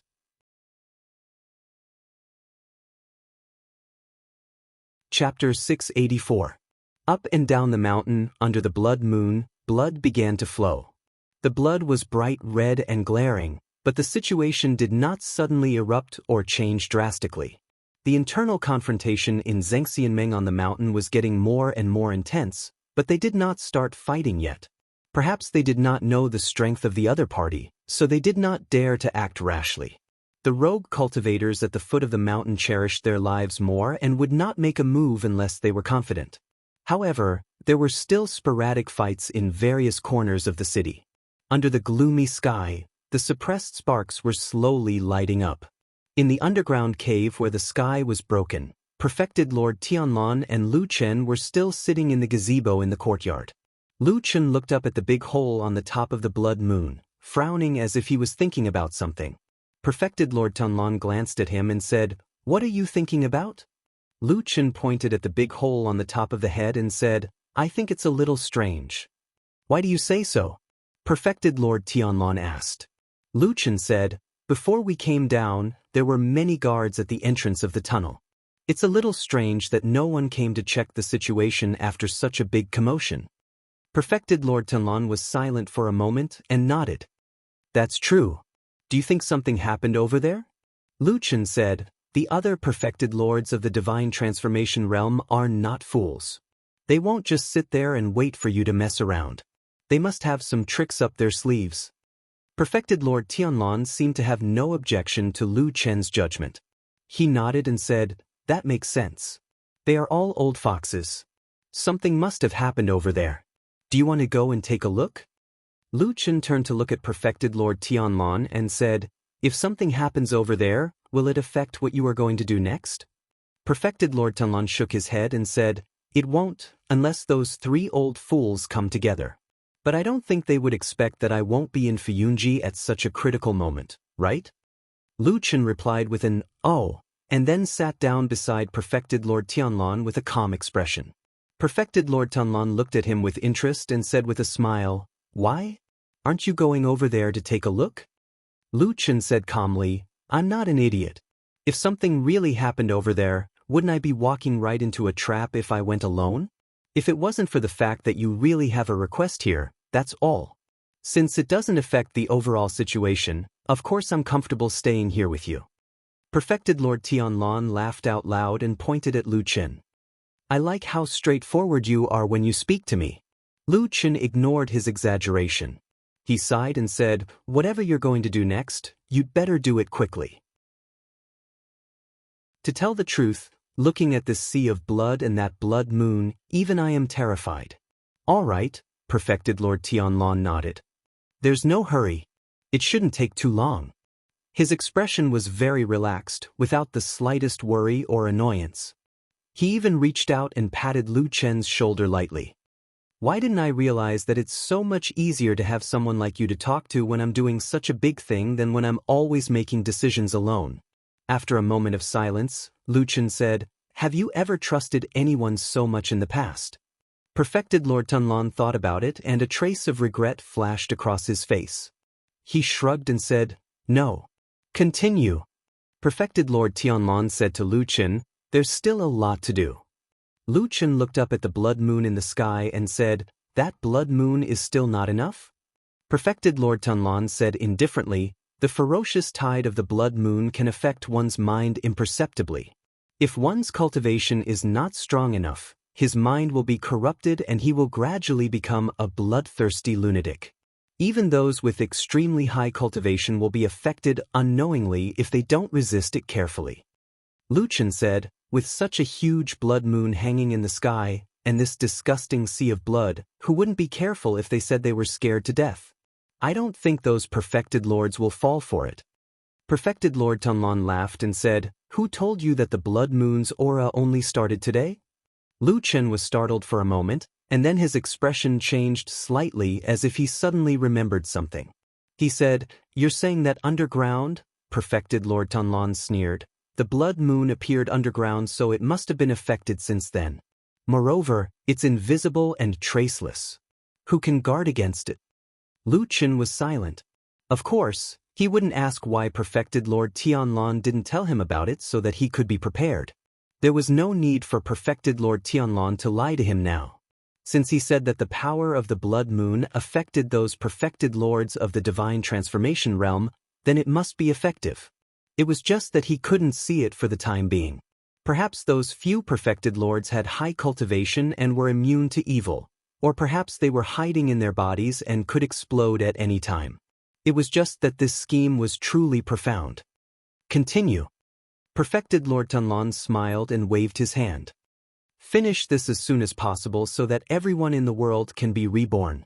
With that, he sat on the ground and extended a finger, pressing it gently on the Kunlun seal. Lu Chen took a deep breath and sat beside Perfected Lord Tianlong. He stared at the Kunlun seal that could activate everything.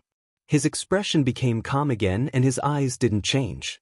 However, a faint light flashed in the deepest part of his eyes. The Kunlun seal shone with a golden radiance once again.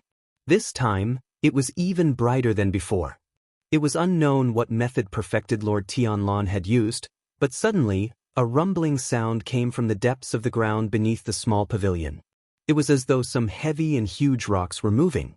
Furthermore, it was not just one, but many, many rocks.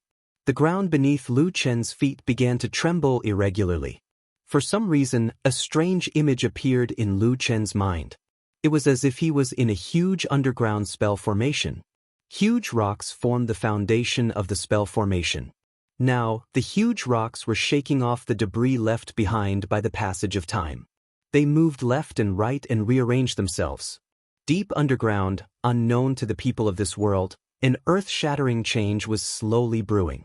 Perhaps it was a hole, perhaps it was an exit, or perhaps it was a path longed for by the darkness underground. On the ground, the surroundings of the huge hole created by the blood moon had already turned into ruins. Only a few rays of light that shot into the sky remained in the pile of rubble. At this moment, a figure slowly walked over from afar. It was a beautiful girl. It was White Lotus.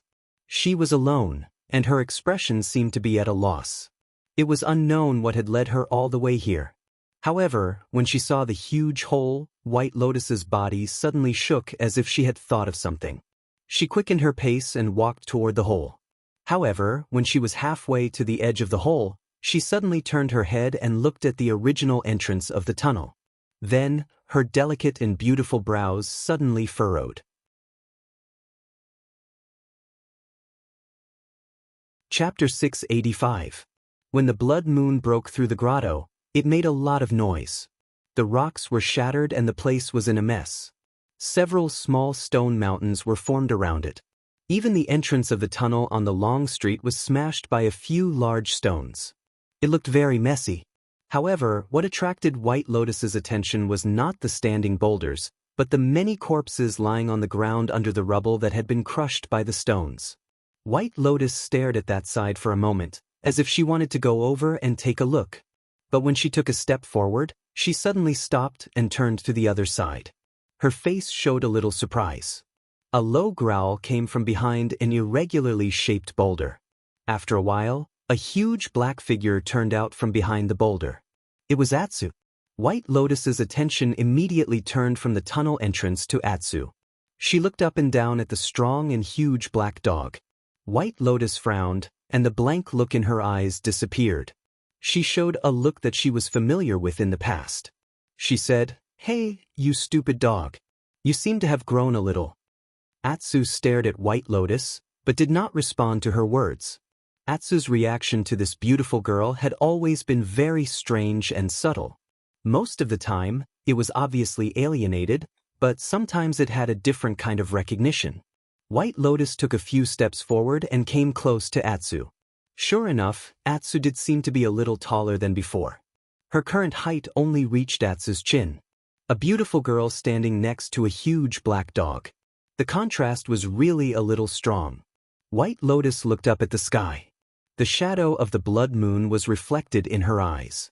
After a while, she said, "You see, this world is so unfair. When the blood moon rises, the people are in misery. I don't know how many people have suffered and will be destroyed. But a guy like you with an extraordinary bloodline can take the opportunity to grow and evolve." Atsu's head was slightly lowered, and a pair of eyes looked at the girl vigilantly. It seemed that it was still very wary of her. White Lotus smiled, turned her head and looked around. She asked, "Where is Lu Chen? Haven't you been following him?" Atsu flicked its tail and did not say a word. White Lotus looked thoughtful. She looked past Atsu's body and glanced at the big hole behind it. She nodded and said, "If you are guarding here, he is still down there?" "That's right. At such a critical time, this place is the most important." After saying that, she walked towards the huge hole. Obviously, she wanted to go over and see what the situation was like at the bottom of the big hole. After walking for a while, about 10 feet away from the hole, White Lotus suddenly noticed something. She looked back and saw that Atsu was still squatting next to the original boulder, looking at her motionlessly. Even when it saw White Lotus looking back at it, the black dog even shook its tail and tilted its head, pretending to be harmless. White Lotus looked at it for a while and then said, "No, there's something wrong with you." White Lotus turned her head and began to look at the hole not far away. After carefully observing for a moment, she saw that around the edge of the hole, among the piles of rocks, there were faint, thin golden lines flashing. Some of them were submerged in the soil, and some were buried by the gravel. But as long as one looked carefully along the lines, they would find that around the huge hole, someone had set up a strange magic array, completely surrounding the hole. White Lotus took 2 deep breaths, then took a few steps back. She turned around and walked all the way back to Atsu. Atsu looked at her, and there seemed to be a trace of regret in its eyes. White Lotus spat at it and said, "You are really not a good dog." Atsu turned a deaf ear to this comment. It stood up while wagging its tail and walked to the side. White Lotus was about to leave when she looked at Atsu again. She suddenly smiled and said, "Why don't you come with me?" Atsu raised its head and looked at her. White Lotus pointed at the hole and said, "With that damn thing around, no one can go down. Why don't we take a detour and have a look?" Atsu's eyes flashed, then it stood up without hesitation. White Lotus smiled and walked to the other end of the tunnel. The strange combination of the girl and the black dog slowly walked to the entrance of the tunnel. Before they got close, they could smell a strong smell of blood. White Lotus frowned and looked left and right, but Black Dog was 1 step ahead of her. It jumped on a large rock a few feet away from the entrance of the tunnel then turned around and barked at White Lotus. White Lotus quickly walked over and looked behind the rock. Her body trembled slightly. There was a big pit, and the pit was full of blood. Even the ground around the pit seemed to be dyed red. Bai Lian furrowed her brows and glanced at the corpses on the ground in the distance. All she saw was that the corpses were deathly pale and completely devoid of blood. She snorted and muttered to herself, "Even if I practiced the blood food secret method, I wouldn't go so far. What the hell is that thing?" The entrance of the tunnel was open. At this time, they couldn't see what was going on underground. White Lotus was about to go down, but after taking 2 steps, she suddenly noticed that Black Dog had been staring at the blood in the big pit. Black Dog's eyes were flashing as if he couldn't bear it anymore. White Lotus's body paused for a moment. She suddenly walked over and slapped Atsu on the head. Then she scolded Atsu fiercely, "Are you crazy? Do you believe that if you go down and take a sip now, Lu Chen will wring your neck when he finds out?" Atsu let out a low growl and turned around with some difficulty. White Lotus saw a touch of red in its eyes. The two looked at each other for a moment. Atsu was the first to look away and jumped into the tunnel without saying a word. White Lotus let out a long breath and followed. Then, she suddenly laughed at herself and said, "Are you crazy? Why would you suddenly be kind enough to save this dog?" She looked up at the blood moon, and a trace of confusion suddenly appeared in her eyes. Then, she quickly lowered her head and jumped into the tunnel entrance. A rumbling sound came from the darkness, and then there was a red light, silently falling in the surroundings. Lu Chen suddenly sensed something. His expression changed slightly and he stood up from the ground. At the bottom of this huge catacomb, in an unknown corner of this empty city, outside the 4 walls, a few seemingly invisible forces suddenly stirred up from the other side of the wall. 3 directions appeared at the same time, sandwiching him and true Lord Tianlan in the middle. His heart suddenly beat faster.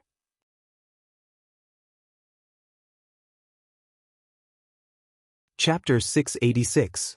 The blood moon hung high in the sky, shining in the strange smoke and clouds, as if it was floating in a sea of blood. The dark red moonlight sprinkled down from the sky, completely enveloping the entire Immortal city. If one looked from afar, they would probably see a huge inverted dark red bowl. In the headquarters of Zhengxianmeng on Sky Dragon Mountain, the atmosphere was extremely tense. Every family was very cautious, for fear that they would accidentally restrain their subordinates. If a spark were to ignite the entire Sky Dragon Mountain, which was like a barrel of dynamite. It was precisely because of this that Heavenly Dragon Mountain had actually become unusually quiet during this period of time. Besides the Floating Clouds Agency carrying out an operation to kill spies and tossing 3 heads into the territories of other powers, causing a commotion, the various powers were extremely well behaved during the rest of the time. In this situation, although Fuyunji was vaguely at a disadvantage of fighting 1 against 3, from top to bottom, almost no one in this powerful hall showed a hint of fear. Instead, most people were very excited and their fighting spirit was high. If it wasn't for Hall Master Shui Ying's deliberate suppression, the people of Fuyunji would have already killed their way out. In this turbulent and fierce fighting spirit, Old Ma didn't know why, but he felt somewhat out of place here. He was very worried. He was very puzzled and anxious about the possibility of Fuyunji fighting 1 against 3, but the atmosphere in Fuyunji made him not dare to say these words directly. Otherwise, what awaited him would probably not be a good ending. Fear of the enemy, timid as a mouse, disloyal to the master, overcautious and indecisive, and so on. Any one of these labels could make him bear the consequences. Such a tense and somber atmosphere was something that Old Ma had never experienced in Fuyunji for many years. He didn't even know when this atmosphere started. Unknowingly, under this tense atmosphere, the interior of Fuyunji suddenly became like this. Everyone was infinitely loyal to that supreme Tianlan and infinitely hated the enemy. Whether it was the Dazai Yard, Heavenly Law Hall, or Starry Hall, it didn't matter. The people of Fuyunji were not afraid. As long as the enemy went against them, they would be defeated. A person could not say anything against such a strong and intense context, not even Old Ma. He wisely chose to follow the group consciousness that was gradually going crazy. Fortunately, he soon realized that in Fuyunji, other than himself, there was another person who seemed to be still conscious. Although this person was actually the one who personally ordered the massacre, Shui-Ying. Old Ma only noticed this when Shui-Ying took the initiative to find him. Old Ma immediately expressed his worry to her, "Hall Master, if this goes on, things won't be right." Shui-Ying looked very tired, as if she had aged a few years in this short period of time. She looked at Old Ma indifferently and said, "What's wrong?" Old Ma smiled bitterly, "Hall Master, you are asking the obvious." He pointed outside the main hall and lowered his voice. "Those people outside, even if we defeat those 3 clans this time, will they all turn into lunatics in the end?" Shui-Ying was expressionless. After a while, she said, "Let's win first. We may not win if we fight 1 against 3. Old Ma was speechless and then sat down weakly. After a while, he said, "Where is Lord Supreme? Why hasn't he come out after so many days, especially in this kind of situation?" Shui-Ying said indifferently, "Lord Supreme is a divine strategist, not something we mortals can guess. I just need to do my own thing." Old Ma was speechless. Then he said, "All right."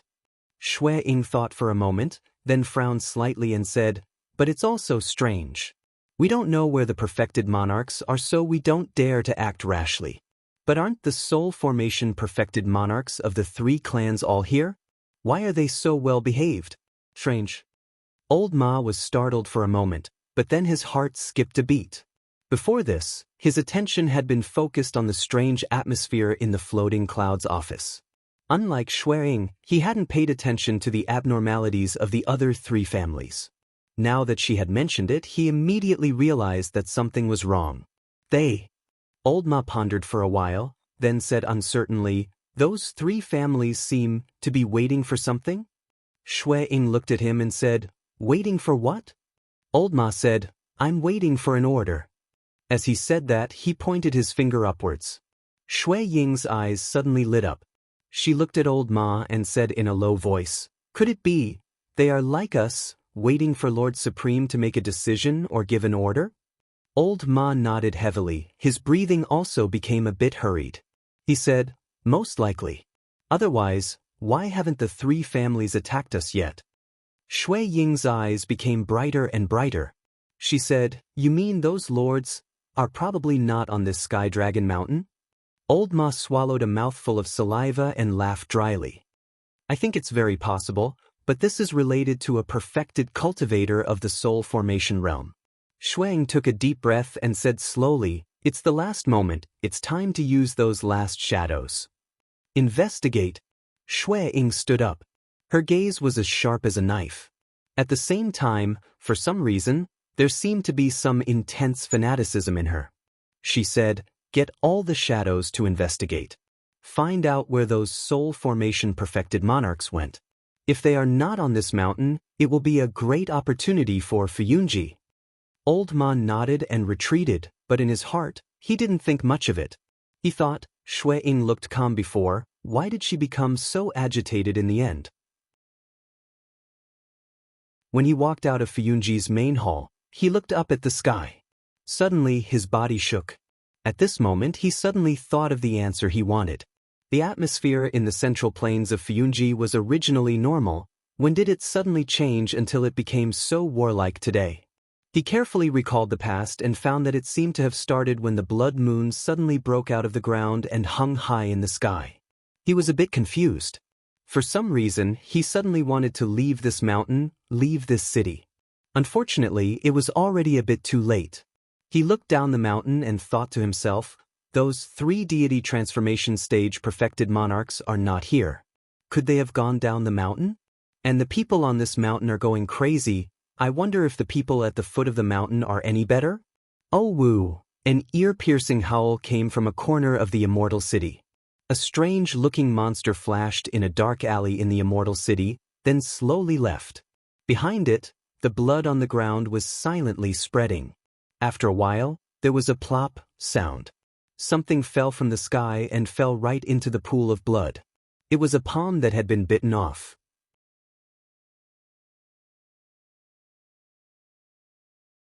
Chapter 687. Sometimes, it was really hard to say whether the most important thing in a force was a deity transformation stage perfected monarch or the numerous cultivators who made up the majority of the force after having a deity transformation stage perfected monarch who was almost completely superior to ordinary cultivators. In a thriving, constantly developing, and perfect force, as the supreme leader, the spirit-severing stage true monarch often had supreme authority and power. In the vast majority of cases, the spirit-severing stage true monarch himself would naturally become the natural representative of the force. When everyone thought of such a force, the first person that came to mind was such a spirit-severing stage true monarch. For example, when it came to Fiyunji, they would think of Tianlan. When it came to Heavenly Law Hall, they would think of Tai Hu. When it came to Grand Chancellor, they would also think of Guangbo. This had almost become an unwritten rule. And most of the time, because of the powerful influence of the spirit-severing stage true monarch, their personal temperament and characteristics would also affect the image of their force. For example, Fiyunji was very much in line with Tianlan's belligerent, valiant, untamed, and even supercilious temperament. The people of Heavenly Law Hall were often more old-fashioned and unyielding, very much like Tai Hu. As for the people of Grand Chancellor, everyone seemed to prefer money. Therefore, most of the time, the spirit-severing stage true monarch was really one with the force on their side. In the eyes of most people, the most important thing in a force was of course the spirit-severing stage true monarch, including the spirit-severing stage true monarch himself. Everything could be sacrificed. As long as one was alive, the force, subordinates, and people could be rebuilt again. At most, it would be a little troublesome. It was unknown whether this was the natural thinking of those in a superior position. Like gods, they looked down on the world and regarded mortals as ants.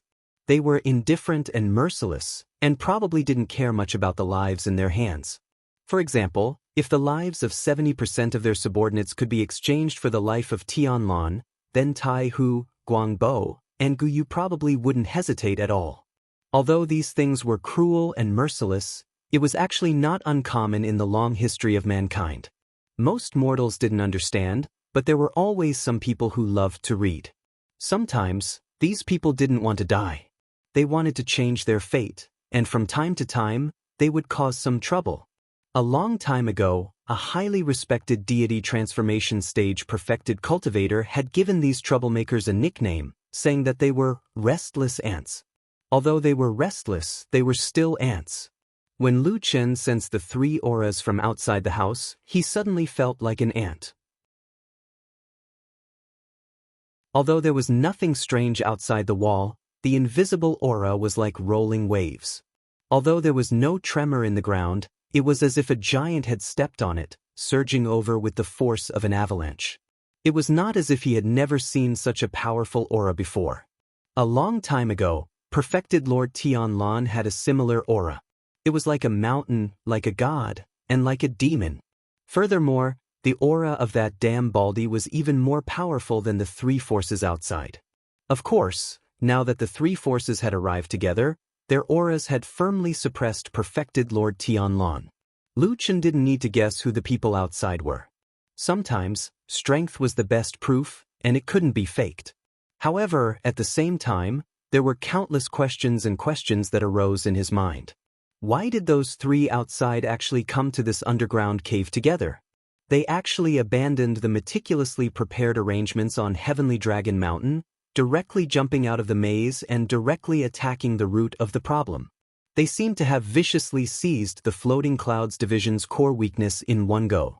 Lu Chen didn't doubt that he and the damn Baldy had come here in the most secretive manner. The news couldn't have been leaked. Otherwise, if perfected Lord Tianlan couldn't even do this, he wouldn't have been able to achieve what he had today. He turned to look at perfected Lord Tianlan beside him, only to see that the damn Baldy's expression was the same as usual, as if he was not surprised at all. He just raised his head slightly and stared at the high wall in front of him. His eyes flashed with interest, as if he was waiting or expecting something. What was he waiting for? Was it a person, or something that was about to happen? Lu Chen felt a little nervous, and his throat was a little dry. His mind was spinning frantically, and then he suddenly thought of something. He felt as if he had vaguely grasped something at that moment, as if there was something that he had overlooked. That dragon! The black dragon! The black dragon that he had personally gone to the sky of the forbidden area of Kunlun Mountain and secretly brought to Immortal City with the Kunlun seal. He had only seen it once, and then disappeared without a trace.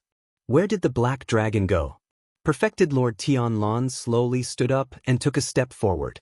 One of his feet landed on the stone slab in front of him, stepping on the Kunlun seal. The golden light immediately disappeared and was completely covered up. The aura in the courtyard became much quieter, but soon another new, powerful, and unruly aura rose like a mountain. It even overflowed the entire courtyard, and it was overbearing. That was Perfected Lord Tianlan's own aura. My old friends, it's been a long time. He laughed loudly, and his figure was as lofty as an abyss and a mountain. He looked down on the world and said with a smile, "Why don't you come in and talk?" His voice was like a wave, reverberating far away. It reverberated in this huge underground cave, and seemed to cause a circle of ripples in the air. No one responded to the three powerful auras outside the wall. But after a while, at the front of the house, the door that Lu Chen carefully closed after Perfected Lord Tianlan and Lu Chen came in, suddenly creaked and was pushed open. Then a person walked in. He had white hair and a ruddy complexion. It was Perfected Lord Jianghu. He walked slowly with a calm expression. There were many winding corridors and gardens in this house, and it was quite interesting. But Perfected Lord Jianghu had no intention of taking a detour. He just stared at Perfected Lord Tianlan and stared at him. Then he walked straight towards him. He did not take a detour, nor did he take a turn. In front of him, all the stones, corridors, flowers, and trees in the way were suddenly pushed away, pressed down, and then crushed by an invisible force when they were about 10 feet away from the old man. Trees were uprooted and flew out of the wall. Boulders rolled into the distance, and the corridors tilted and collapsed, making way for him. He walked majestically to the small pavilion, then looked at Perfected Lord Tianlan and said, "You're finished, Tianlan."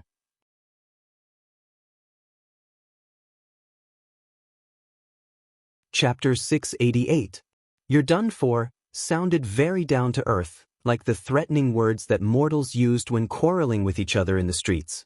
Their faces were red and their necks were thick, and they were accompanied by a sneer of ridicule.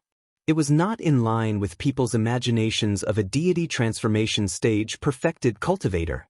At the very least, he would say something more majestic.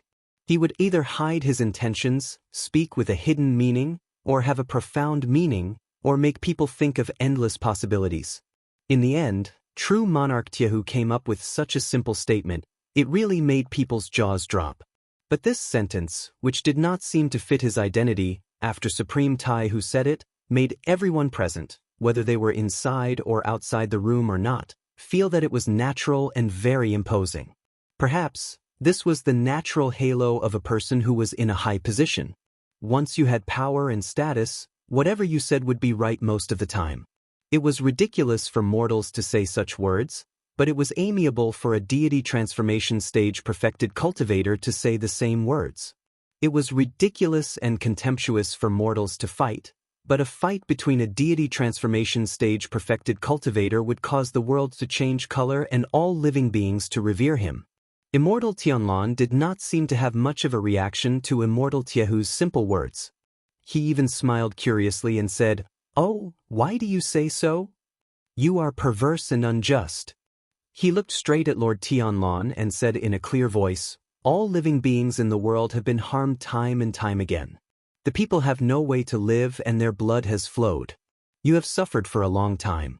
The cultivators in the world want to pursue the Tao of immortality, but the Fuyan Agency has been imposing taxes and plundering the world's rare resources for their own use. They have been unable to improve themselves and you have suffered for a long time. The alliance of perfected immortals is originally the righteous path in the world, but because of you, you have been tyrannical and tyrannical. You have exploited the common people." This long passage of words contained 3 lines of, "I've been suffering for a long time." It was said with a long breath and a majestic aura, making people sigh in admiration. They thought to themselves that this was indeed the words of a deity transformation stage perfected monarch. Even Lu Chen could not help but sneak a glance at perfected Lord Tianlan, thinking to himself, although these words sound like irresponsible and random framing, it seems to be somewhat justifiable if this damn Baldy is really the culprit. Perfected Lord Tianlan looked a little displeased after being scolded in such a manner. He waved his hand and said, "We're all the same here. It's the same no matter who it is. Cut the crap." True Lord Steelpot sternly said, "Nonsense, you are the only one who did all these bad things." Perfected Lord Tianlan glared at him and suddenly grinned. "Alright, got it. If I still win after today, then all these bad things will be on your head." True Lord Steelpot's expression did not change, as if he did not care, and said, "As you wish." Perfected Lord Tianlan continued, "There's someone else here. Why don't you come in and meet us?" Tai Hu True Monarch did not speak. After a moment, the west wall of the courtyard suddenly let out a muffled rumble, and then the entire wall collapsed.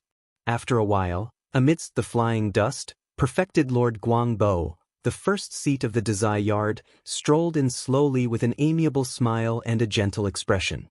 He said to perfected Lord Tianlan with a smile, "Long time no see, long time no see." Perfected Lord Tianlan looked at perfected Lord Guangbo, seeing that the two of them had separated from each other and formed a pincer attack with him. He did not say much and only smiled. "Where's the other one?" As soon as he finished speaking, he heard a voice behind him. It seemed to be on the long street outside, but it also seemed to be at the end of a street further away. Although the voice was clear and loud, the tone was erratic, as if it was constantly moving. The voice said with a long laugh, I'm here." Listening to the familiar voice, it was the master of Starry Hall, perfected Lord Guyu. Lu Chen secretly furrowed his brows. Even though Guyu perfected Lord hadn't revealed himself completely, his current position formed an iron triangle with perfected Lord Steelpot and perfected Lord Guangbo, trapping perfected Lord Tianlan in the middle. This meant that there was no leeway, no way out. For many years, no one had dared to kill a divine transformation stage perfected Lord. The reason for this had been mentioned many times. This time, it seemed that they had made up their minds. If he could see it, the other divine transformation stage perfected lords would certainly understand the hidden meaning. For a while, these divine transformation stage perfected lords did not speak. It was unknown whether they had nothing to say or were waiting for something. But at this time, the three divine transformation stage perfected lords in the courtyard suddenly looked up at the same time. They saw that in this abandoned underground city, there was a strange and magnificent magic formation, and all kinds of flickering and rising light beams suddenly changed. About 30% of those rising light beams suddenly dimmed and then quickly disappeared. The result of that was obvious. The once vibrant and visibly powerful spell formation suddenly became shaky. Without the supporting beams of light in many crucial locations, the unique, ancient and boundless presence of the surroundings weakened at once. Lu Chen was especially sensitive to this because he had only felt this kind of feeling from the demon sex god subduing incantation formation many years ago in the Battle of the Desolate Valley.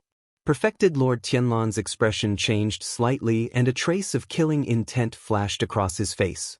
He said coldly, "You actually did something here." Perfected Lord Guyu of Starry Hall's deep and long voice floated over from afar. "It's just some insignificant tricks. It's just a little trick passed down from the ancestors." After a pause, he said with a smile, "Back then, you asked me to help you set up the formation. Although you also cleaned it once after that, these small loopholes are the Starry Hall's ability to make a living. It's not a big deal that you didn't find them." Perfected Lord Tianlan was silent for a moment, then sighed and said, "When I asked you for help, these things didn't happen at all. Did you already have the intention to plot against me at that time?" No. True Monarch Guyu's voice denied, "That's impossible. Dao Brother Soaring Sky, you're a man of great talent and bold vision. I, your little brother, would never dare to go against you. These are just some small things that you added in casually, they're not worth mentioning." "Little tricks that are not worth mentioning casually?" Perfected Lord Tianlan sneered. but his expression became more and more serious. In front of him, Perfected Lord Jianghu and Perfected Lord Guangbo looked smug. Immortal Guangbo said leisurely, "Tianlan, your biggest mistake is that you left Celestial Dragon Mountain. If you were still in the unfathomable Kunlun Palace, we would still be a little afraid of you. But now that you're in the underground, you're courting death." Perfected Lord Jianghu sneered, "Here, the three of us are fighting against one of you. On the mountain, 3 forces are attacking one of you. No matter how I look at it, you're dead meat. What else do you have to say?" Speaking of this, he smiled and touched his beard. "I told you that you're dead meat, but you didn't believe me." Perfected Lord Tianlan glanced at him, then grinned and stretched out his palm to touch his bald head.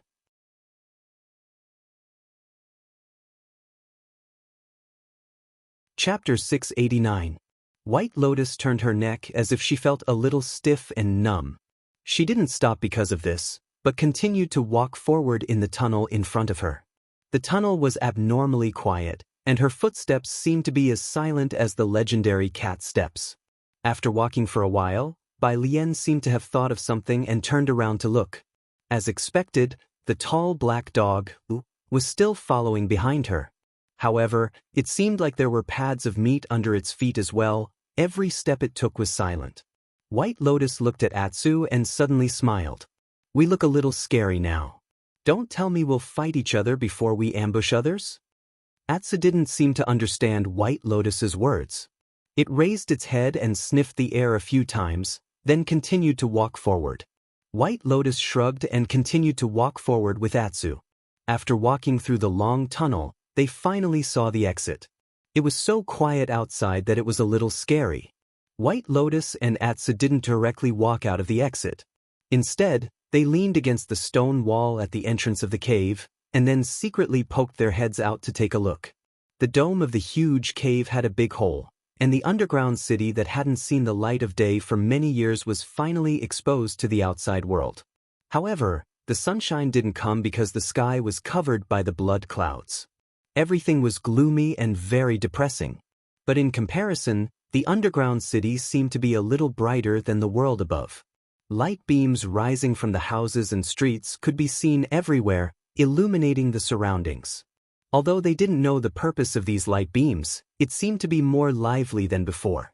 Apart from that, this place was completely empty. There was nothing out of the ordinary. However, the silence of the entire underground cavern was the strangest thing about it. White Lotus retracted her head, looked at Atsu on the other side of the tunnel, and said in a low voice, "You go and take a look first." Atsu looked around for a while, then retracted its head, and then glanced at White Lotus. Although it still couldn't speak the human language, the contempt in this black dog's eyes was very obvious. "Pff." White Lotus snorted softly, but she didn't show much disappointment. She probably already knew this result. She just looked down at the large houses and city below, and then looked up at the blood moon and dark clouds that were vaguely visible outside the huge hole high above. She couldn't help but frown.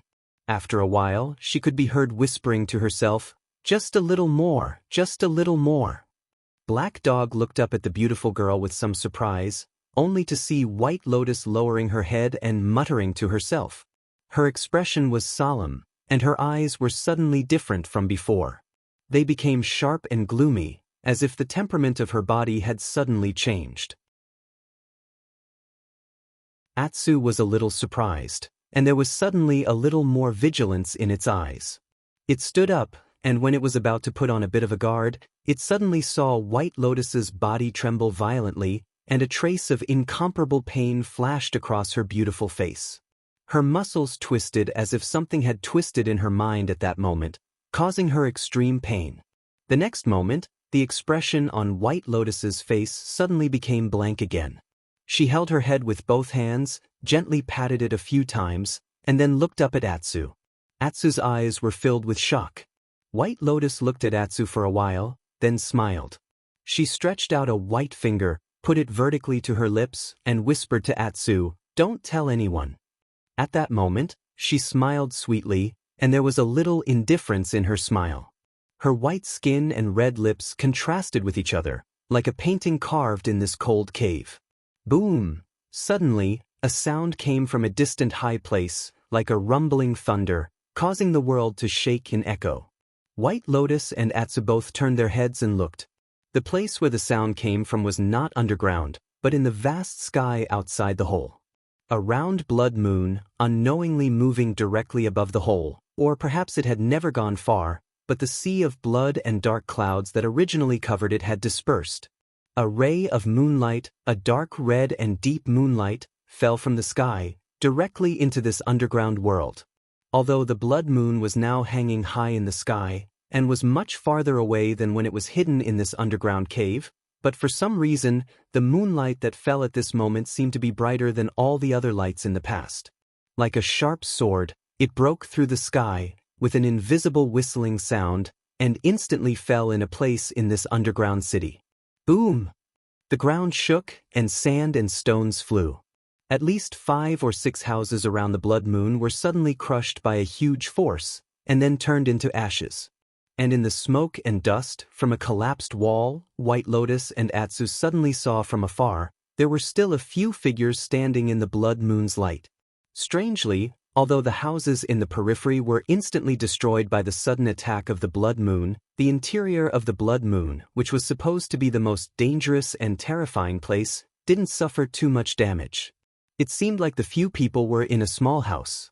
White Lotus even vaguely saw a small pavilion in the blood moon's light. There was a tall and sturdy bald man, and another man standing beside him. And outside the small pavilion, there were 2 other blurry figures. It was also at this moment that White Lotus suddenly felt her heart skip a beat. The unremarkable man standing in the pavilion, who had been silent all this time, suddenly turned his head and looked in her direction. That's right, none of the other people who looked like they were overflowing with auras noticed her. Only this unremarkable man, who looked a lot worse than the other 3, suddenly looked in her direction. That gaze was calm, without any murderous intent, surprise, or pity, as if it did not have any color of emotion. White Lotus slowly retracted her body and leaned her back against the stone wall. After a while, the corner of her mouth twitched. "Interesting," she said softly. Lu Chen turned his head. It looked as if he had turned his head casually because his neck was stiff, and then he continued to look at perfected Lord Tunlun. This damn Baldy still looked calm, as if he was not aware that he was surrounded by 3 perfected lords of the same level as him and was about to be beaten up. He just looked at perfected Lord Jianghu, reached into his pocket, and began to take something out with a smile. Perfected Lord Jianghu and perfected Lord Guangbo's eyes immediately fell on his hand. Before he took out the thing, a green light full of vitality was already gushing out.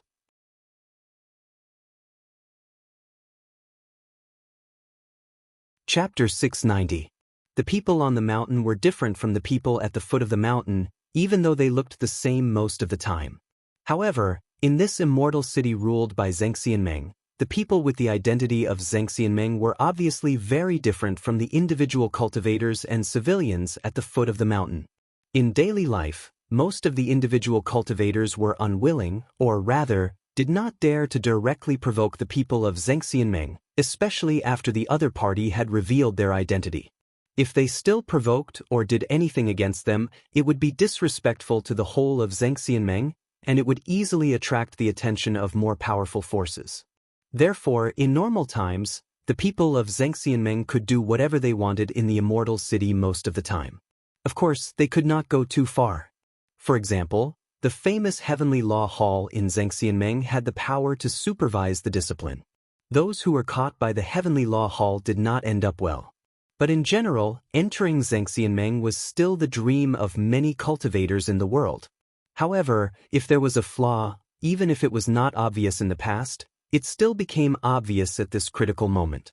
Although there were undercurrents and factions in Zhengxianmeng, the few big bosses were all powerful figures, and they managed to subdue the forces in their hands. Therefore, when the signs of the apocalypse appeared again and again, the individual cultivators and civilians at the foot of the mountain could run away, but the people on the mountain almost did not leave. It was not that no one wanted to run, it was just that they could not leave. There were people who took the risk, but they were all dead now. When it came to dealing with deserters, it seemed that regardless of whether it was the righteous path or the evil sect, everyone's methods were similar. It was nothing more than a way to kill the chicken to warn the monkey. After the corpse was publicized, more people were silent. Not only in Fuyunji, the other major forces were in a similar situation. Because he had completed the task of dealing with the traitor, Old Ma's position in Fuyunji rose again. At least for now, it seemed that Shueying already trusted him a lot. In the Great Hall of Fuyunji, Shueying would often ask Old Ma to stay behind to discuss matters. It was the same on this day. After making careful arrangements and making sure that all the elite troops of the Floating Clouds Company were ready to fight at any moment, Blood Warbler once again checked the locations of as many as a dozen dangerous checkpoints in the Floating Clouds Company's territory that could be attacked. Only then did she sit down while rubbing her brows in a somewhat tired manner. Old Ma was lost in thought as he looked at a square far away from the main hall. There were two people lying motionlessly on the ground. He knew that the two of them were already dead. Last night, they couldn't withstand the tension on Mount Celestial Dragon and the aura of the apocalypse. They wanted to sneak away but were caught and killed on the spot. Old Ma did not want to know exactly how they had died. However, he understood why the two corpses had been dumped in the core area of the Floating Clouds Company's territory. The death of a spy was to be seen by the enemy, while the death of a deserter was to be seen by his own people. He silently withdrew his gaze, looked at Shueying and said, "Hallmaster, continuing this stalemate isn't a solution. What should we do next?" Shueying closed her eyes and said, "Let's wait." Old Ma frowned and asked, "What are we waiting for?" Shueying said, "Once Lord True Monarch gives the signal, we can start attacking those three trashes." Old Ma's eyes lit up. "What signal?" Shueying hesitated for a moment, then opened her eyes and looked at Old Ma. Old Ma was startled, then smiled bitterly and said, "I was presumptuous." Shueying shook her head. After pondering for a moment, she said, "Your identity is different now, so it doesn't matter if I tell you." At that time, Lord Supreme only mentioned that there would be a great change in the weather and the appearance of doomsday calamity, and it was very obvious. Once it appeared, we would be able to see it. At that time, it would be our time to take action. Great change in the weather? Appearance of doomsday calamity? Old Ma murmured a few words, then looked up at the blood moon in the sky and the sea of blood outside. He smiled bitterly and said, "So this is not the worst situation?" Shueying also seemed to be somewhat helpless. She nodded and said, "It should be." The two of them didn't say anything more. It seemed that their expressions were very heavy. Even people of high status like them shuddered at this moment. None of them knew what fate awaited them. At that moment, they seemed to have sensed something at the same time. They turned their heads and looked towards the sky outside.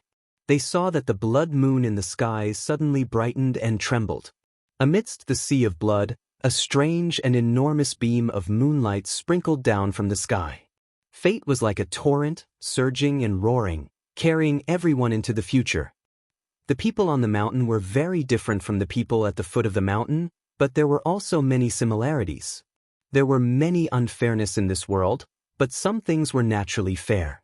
For example, the sky, the sun, the moon, the stars, wind, rain, thunder and lightning. Almost everyone faced the same thing. Just like now, the people on the mountain saw the beam of light from the blood moon sprinkling down on the immortal city. The people at the foot of the mountain also saw it. The color of the beam of moonlight was much deeper than before. Although it was still dark red, the color was translucent. The light inside was like a real object. From afar, it looked like a top-grade blood agate gem. It made people's hearts tremble. The light sprinkled down. Strong winds howled in the sky. Countless dark clouds were pulled down and wrapped around the beam of moonlight by the strong winds. They gradually turned into some strange and distorted symbols that were embedded on the beam of light. Everywhere the light went, it was blood red. Then, the beam of moonlight directly sank into the ground. However, the beam of light didn't disappear. It still existed between heaven and earth. No one knew what the situation in the underground world was like now. However, in the immortal city above ground, the situation also changed with the appearance of this beam of moonlight. More accurately, with the change of the blood moon in the sky, there was a huge change. In countless dark corners, at the end of the streets and alleys, the black shadows that crawled in the empty houses all looked up at the sky at that moment. The blood moon hung high in the sky, like a high and mighty god. Pada! This was a small sound. In a corner that no one knew, a trembling figure seemed to be unable to support his body. Then he slowly knelt down. He knelt down and worshipped the blood moon in the sky. His eyes turned blood red in the darkness. He muttered some vague yet strange words, describing a kind of worship in the ancient times. He knelt towards the blood moon. It was as if at that moment, he had completely let go of his reason. He lost his clarity of mind. In his eyes, there was only that blood moon. His soul was occupied by a strange aura and burned away. What was left was only an empty shell. Then, a new power took over his body. In the darkness, that person's body twisted. He howled in pain. His hands started to grow longer. His back started to arch. Even the fingers on his palms grew sharp white claws. Silently, he had become a beast in the darkness.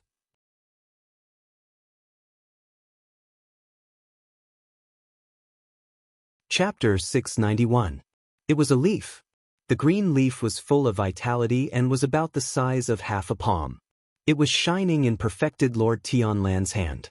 The leaf was so beautiful and full of vitality that when perfected Lord Tianlan took it out from his bosom, everyone felt a gentle spring breeze brushing past their faces. Even in this gloomy and depressing underground world, it was as if spring had arrived at that moment. It was as if the spring breeze was blowing and hundreds of flowers were blooming, giving off the fragrance of plants and trees. Of course, there was no grass or trees here, nor was there any strange scene of flowers and plants growing crazily. However, at that moment, everyone seemed to see the illusion of spring. Even though it was only a fleeting illusion, everyone's expression changed. It was obvious that this leaf was a rare treasure that could shake the mind of a divine transformation perfected lord. In this small courtyard, Lu Chen's expression changed the most. The shock on his face was also the most intense. However, in the eyes of the other three divine transformation stage perfected cultivators, Lu Chen's cultivation was slightly weaker, so they didn't pay much attention to it. It was not strange that a treasure that could affect a divine transformation perfected lord would affect others even more. Perfected Lord Jianghu and perfected Lord Guangbo didn't even look at Lu Chen. Instead, perfected Lord Tianlan turned to look at Lu Chen, but he didn't say anything else. However, only Lu Chen knew that at that moment, his heart, or to be more precise, the seed hidden in his heart, suddenly throbbed violently. He knew the origin of the leaf. In fact, there was only one kind of leaf in this world that was worth the attention of a divine transformation perfected lord. It was the treasure of the devil cult, the leaf fragment left behind by the legendary Tree of God. After the leaf of the Tree of God appeared in perfected Lord Tianlan's hand, the expressions of perfected Lord Jianghu and perfected Lord Guangbo changed slightly, but not in the same way. Lord Guangbo was shocked at first, and then he revealed a puzzled look, as if he had not figured out what Lord Tianlan was going to do. His eyes were filled with vigilance. Lord Tai, who was also surprised at first, but then he revealed a look of understanding, and a cold smile appeared on his face. He pointed at true Lord Tianlan and sneered, "Tianlan, you really have the ambition of a wolf. To us and the world, you only said that you are absolutely irreconcilable with the devil cult for decades, but who would have thought that you would secretly take this evil thing of the devil cult as your own? What are you trying to do? Deceiving the heavens, going against the law, and disregarding the righteousness and justice of the world, the Immortal Alliance will definitely not tolerate you." As he finished speaking, his expression had already become stern and solemn. Perfected Lord Tianlan looked calm and indifferent, as if he did not care about Lord Jianghu's righteous words at all. He only looked at him with interest, and then he gently threw the leaf. The green leaf floated 3 feet in front of him, and waves of green light spread out silently, like a bright lamp full of hope in this gloomy and depressing world. When the leaf moved, the whole underground world seemed to light up, and then something suddenly changed. At this moment, the three of them were standing in the moonlight of the blood moon. They looked up at the same time and saw a beam of blood moon light, which seemed to be condensed from the essence of the moon. It was deep and bright, like a blood crystal, and was slowly being led down from the sky, falling towards the leaf. In the world of the catacombs, there was a sudden hissing sound, and an invisible wind suddenly blew. Then, outside the circle that was enveloped by the light of the blood moon, countless lightning bolts suddenly appeared and rushed towards the leaf like a tide, but were immediately blocked by the light shield of the blood moon. Even so, the power of the blood moon, under the attack of the lightning bolts, trembled for a moment, and seemed to be on the verge of collapse. However, the blood moon in the sky quickly released a brighter light, and the light shield was supported by a strong force, and quickly stabilized. However, the strange thing was that the beam of deep blood crystal-like moonlight that fell from the sky stopped moving, as if the power of the blood moon had been dispersed, and could no longer take care of the leaf. Jianghu and Guangbo, who were originally surprised and nervous, relaxed. Lord Jianghu even turned his head to a certain direction outside the house, and said with a smile, "Brother Guyu, good move." Somewhere in the empty underground city, a hearty laugh came. Only the voice could be heard, and the figure could not be seen. The long laugh said, "Insignificant tricks, Brother Tianlan, please excuse me." Perfected Lord Tianlan glanced sideways at the direction of the laughter, and his left shoulder seemed to rise slightly in the middle of the laughter. However, almost at the same time, Perfected Lord Guangbo suddenly took a step forward, and like a ghost, he suddenly appeared between Perfected Lord Tianlan and the source of the voice outside. The chief sovereign of the Grand Chancellor put his hands behind his back, and said to Perfected Lord Tianlan with a smile, "Brother Tianlan, don't be angry." Perfected Lord Tianlan's body did not move forward or backward, or perhaps he had forcibly restrained himself. He only took a deep look at the void outside, and there was an incomprehensible look in his eyes. Then he smiled faintly and said, "But it's just a small trick." After saying that, he suddenly raised his right hand again, and put it into his bosom again. This time, the almost identical action caused the smiles on the faces of Perfected Lord Jianghu and Perfected Lord Guangbo to freeze for a moment. From the beginning until now, especially after the appearance of those divine transformation stage Perfected Lords, Lu Chen's presence here had suddenly decreased, and he was basically like air. He himself did not have any thoughts or discomfort about this. Perhaps after so many years of being a shadow, he had long gotten used to this sense of existence outside of sight. He was also observing the situation and Perfected Lord Tianlan's every move. Unlike the few divine transformation stage Perfected Lords, when the leaf was thrown out by Perfected Lord Tianlan, and it began to trigger the aura of heaven and earth and cause the blood moon to react strangely, Lu Chen's heart was already in a perilous state, although he maintained a calm expression. Even though the phenomenon in front of him was different, the surrounding aura, the changes in the weather, and the faint vibration from the bottom of his feet made him recall the scene of the battle in the barren valley back then. It was too similar, too similar. The person in front of him, the casting of the Tao technique, and even the strange changes in the world were all completely different. However, as the only person who survived the God-subduing mantra formation, Lu Chen could still deeply feel that this aura, if all external appearances were thrown away, there was something, some kind of power, that was completely the same in essence. They were burning and activating the power of the fragment of the tree of God, which then triggered the changes in the world. Lu Chen suddenly raised his head and looked at the sky.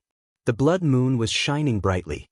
Next to it, the surging dark clouds in the sea of blood had already begun to spin wildly, as if driven by an invisible force, gradually forming a huge whirlpool of a storm.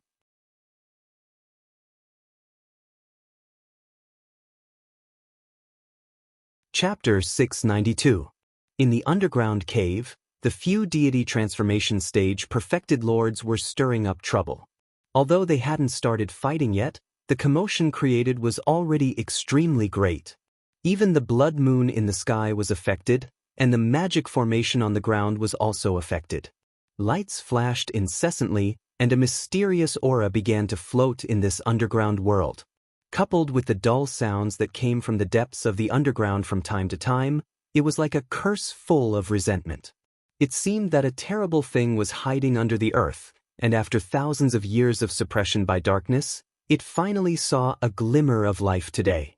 Therefore, that inexplicable and mysterious existence seemed to be struggling, roaring, and hitting, desperately trying to find that exit and return to this world. The atmosphere in the underground cave had unknowingly become very tense, especially outside the halo of the blood moon. It was dead silent, and only the seemingly lifeless light of the magic formation was flickering.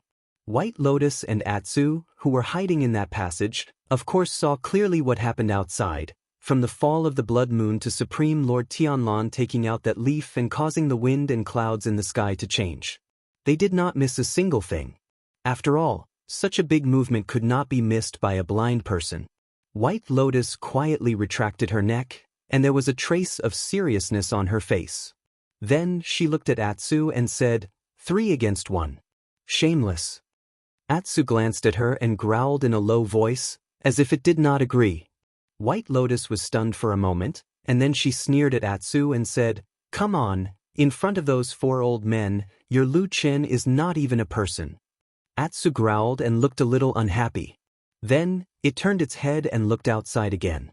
At this time, it saw Supreme Lord Tianlan put his hand into his clothes again, as if he was about to take out the second thing. Everyone's attention was on that damn bald man. Atsu hesitated for a moment, then suddenly took a step forward and walked out of the passage. White Lotus was taken aback.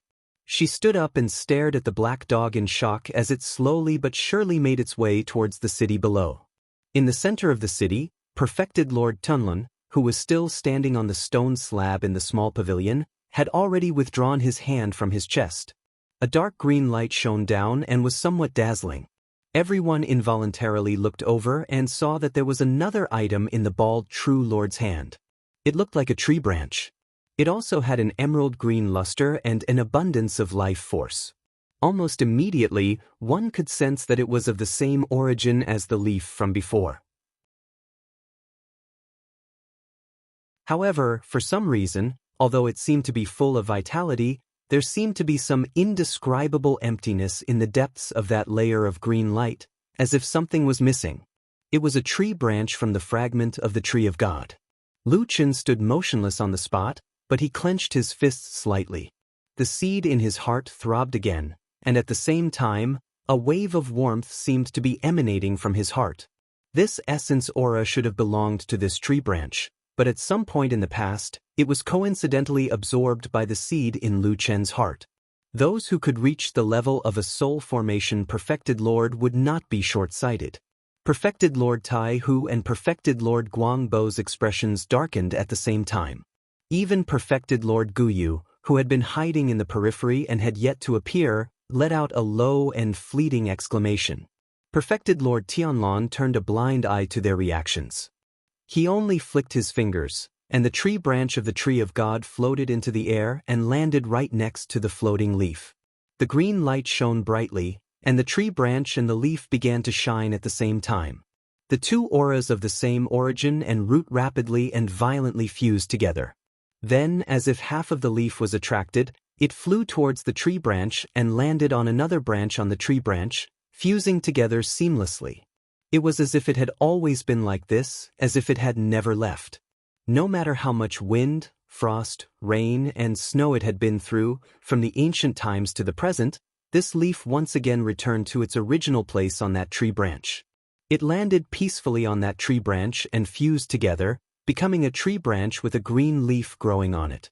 When these 2 legendary divine objects actually merged together, a strange sound suddenly rang out in the distant sky, in the depths of the vault of heaven that was even higher than the blood moon and the sea of blood that filled the sky. It sounded like an ancient Sanskrit chant, but also like a long chant, as if an ancient god had awakened from a dream, slowly opened his eyes, and was looking back into the distance, searching for that call that had only appeared again after who knew how many years. After the leaf of the Tree of God and the tree root combined, the field was instantly filled with green light, and the strong aura of vitality seemed to be several times stronger than before. At the same time, with this strong momentum, The power that perfected Lord Tianlan had activated suddenly skyrocketed. The beam of blood crystal moonlight that had been blocked outside and stagnated once again broke through the obstruction and continued to fall where they were standing. This change made the expressions of perfected Lord Tiahu and perfected Lord Guangbo change. Perfected Lord Guangbo shouted angrily, looking very angry. He scolded perfected Lord Tianlan, "Bastard Tianlan, are you really crazy? How many evil objects of the devil cult have you secretly stolen? Such perverse behavior is not tolerated by heaven and earth." Perfected Lord Tianlan and Lu Chen ignored perfected Lord Guangbo's righteous roar and did not take it to heart at all. Lu Chen just carefully looked at the branch in midair with a subtle expression. After getting the leaf, the branch of the tree of God that had combined the two treasures seemed to have surpassed the seed in his body in terms of power and aura. At the same time, the feeling of uneasiness in his heart grew stronger and stronger. He raised his head to look at the sky once more. Indeed, above the blood moon, the vortex that was gradually forming had already taken shape. Moreover, at the very center of the vortex, there was a huge and deep black hole. It was so deep that it seemed like there was no end to it, and only darkness existed within it. Everything seemed to be about to repeat itself. The corner of Lu Chen's eyes twitched slightly and he lowered his head. However, he did not have any intention of making a move. Instead, he quickly looked around with a puzzled and worried expression. At this moment, what was reacting with the new branch of the Tree of God must be the God-vanquishing mantra of the devil cult. Even if it was not, the difference was limited. It must be the divine sense that could directly open the passage to the previous world with the power of the fragment of the Tree of God and attract the ancient devil god. However, he had clearly seen the God-vanquishing mantra back then. There was a Dharma formation and how the elders of the devil cult operated it. However, now that perfected Lord Tianlan was standing in front of him, Lu Chen realized that he had no idea where the Dharma formation of the God-vanquishing mantra was. That thing must exist, but there was no sign of perfected Lord Tianlan casting a spell on him. So where was this mysterious new God-vanquishing mantra? Lu Chen's eyes flickered like lightning. He suddenly turned his head and looked at the city's spirit formation that was shaking and no one cared about anymore.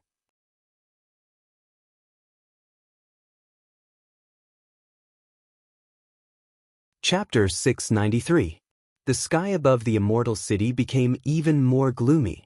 It was already gloomy and gloomy, but now a huge black whirlpool had appeared out of nowhere, and the blood moon was hanging in the middle of the whirlpool.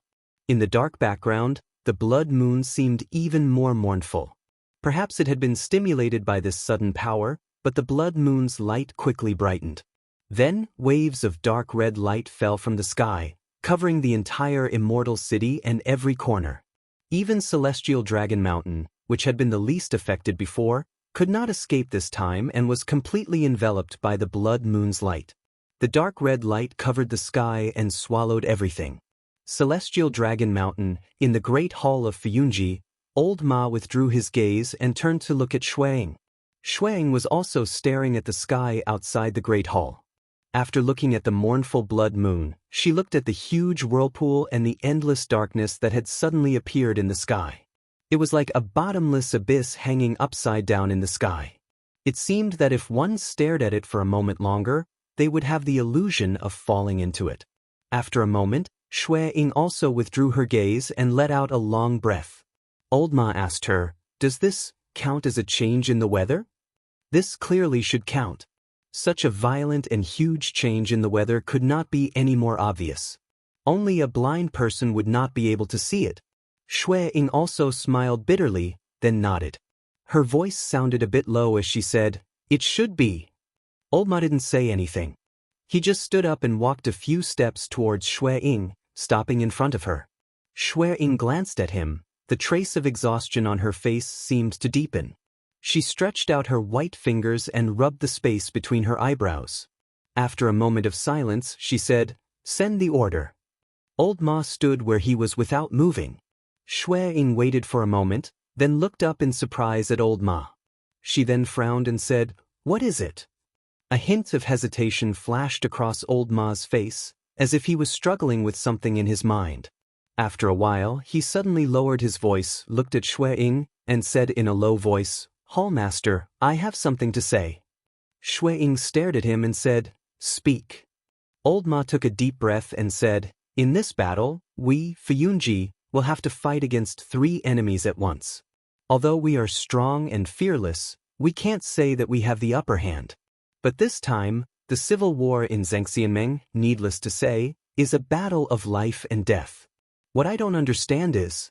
At this point, Old Ma clearly paused and raised his eyes to look at Shui Ying. Although Shui Ying's charming face was a little pale, she did not have much of an expression on her face. She only looked at him quietly. Old Ma hesitated for a moment, then finally gathered his courage and said, "Hallmaster, I don't understand." At such an important time, why is the True Lord not here to command the overall situation? Also, even if the True Lord has other plans and can't leave, he still gave us the signal to launch the general attack. This is such an important matter, shouldn't he have clearly explained the situation of the signal? Why did he say something so ambiguous about the great change in the weather, this? Shui Ying's expression slowly changed, but there was no sign of anger. Her face only looked paler and paler, so cold that it was like ice. Seeing this, Old Ma felt a chill in his heart. For a moment, he could not continue speaking. After a while, Shui Ying said softly, "And then? Continue." Old Ma took a deep breath, gritted his teeth, and continued, "This sounds like, it seems that the matter on the mountain today actually the True Lord does not seem to care that much." The great hall of Fuyunji suddenly became quiet. No one spoke for a long time. Because it was so quiet, at a certain moment, the 2 people in the great hall felt as if they could hear a heartbeat. Thump thump, thump thump, thump thump. It was the sound of a strong heartbeat, the sound of blood being squeezed out. With a strange rhythm, Shui Ying and Old Ma suddenly raised their heads at the same time and looked at each other. Old Ma unconsciously opened his mouth and said, "It wasn't me." Shui Ying suddenly stood up, her expression fluctuating. She suddenly said anxiously, "No matter what, let's pass the order first." Before she finished speaking, a sharp whistle suddenly came from outside. Immediately after, a gust of eye-catching black smoke shot into the sky. It was the emergency fire arrow in Fuyunji. At the same time, the sound of fighting came from many directions in the distance. Some people shouted angrily, some people screamed. It was like a huge wave, rolling in from all directions. Shui Ying snorted coldly. Old Ma was also slightly surprised. He frowned and said, "These guys, they actually found such a good time to strike first?" Shui Ying did not say anything more. She quickly walked to the door of the great hall and took out an item from her bosom. Then, she cast a spell and suddenly ran into the sky. With a sharp whistle, a golden light shot into the sky, then suddenly exploded high up in the sky. The golden light filled the sky like a sky full of stars, embedded in the gloomy sky.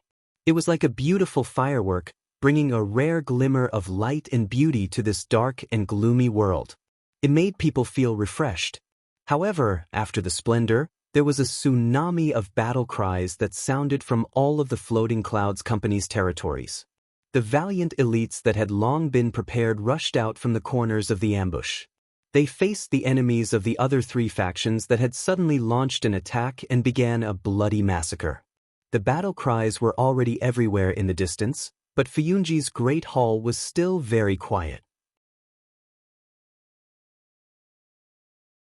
Old Ma stood behind Shui Ying with a somewhat complicated expression. After a while, he said in a low voice, "Since it has begun, let's also go to the front." Before he finished speaking, he saw Shui Ying suddenly take a few steps back, hiding in the shadows of the great hall. At the same time, he heard this woman say in a low voice, "Come here, don't let the moonlight shine on you." Old Ma was startled. For a moment, he didn't understand what she meant. He subconsciously looked up and saw that the blood moon in the sky had suddenly become blood red. Then, the moonlight that sprinkled down suddenly became as thick as blood. It was currently sprinkling down from the Immortal City at the foot of the mountain towards Mount Tianlong at an incomparably fast speed. The thick blood like moonlight swept everything. Not long after, it arrived near the Great Hall of Fiyunji. Old Ma suddenly felt a chill in his heart. His body immediately flew backwards. The moment before the moonlight swept across the Great Hall, he hid beside Shuang. In that shadow, there was a bit of coldness. The towering roof of the Great Hall blocked the blood like moonlight. The blood-red light swept across the Great Hall, then flew into the distance. Further away was the place where the battle cries were the loudest. It was unknown how many people were risking their lives to kill. It was also unknown why they were doing this. Old Ma turned his head with some difficulty and looked at Shuang. He saw that this woman's face was completely pale, as if it was transparent. She clenched her teeth and didn't say a word.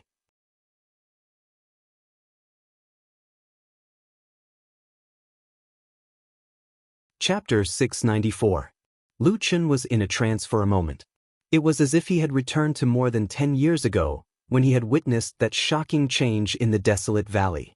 Although it had been many years, the strange and huge eye that had appeared in the sky at that time was still clearly in front of his eyes and had never faded from his mind. He knew that compared to the owner or some kind of power that the eye represented, he was as insignificant as an ant. He also knew that on that day, perhaps that I didn't notice him at all, but at the end of that clamorous change, it was he who unexpectedly made a move and ended everything. He had used the black sword to kill Yun Shouyang, thereby disrupting the god-subduing mantra formation, and then caused the elders of the devil cult and the fire shaman of the barbarian tribe, who were receiving that godlike power, to be smashed to pieces by the chaotic and violent power. Before they died, they had miraculously broken through the limits of the human race, forcibly raising their cultivation from the ordinary Yuanying realm to the realm of deity transformation perfected monarch, and perhaps even stronger. Such a powerful and unimaginable power was not something that a human could achieve. Lu Chen had a clear understanding of this, and as the only person who had survived the strange change and the collapse of the god-subduing mantra, he had always kept his mouth shut about this power and had never mentioned it to anyone else.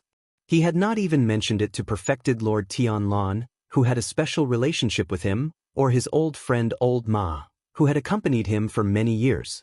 If he had told Old Ma about this, it would have been a disaster for him, but if he had told perfected Lord Tianlan about this terrifying power, Lu Chen knew that the damn Baldy would definitely pursue it.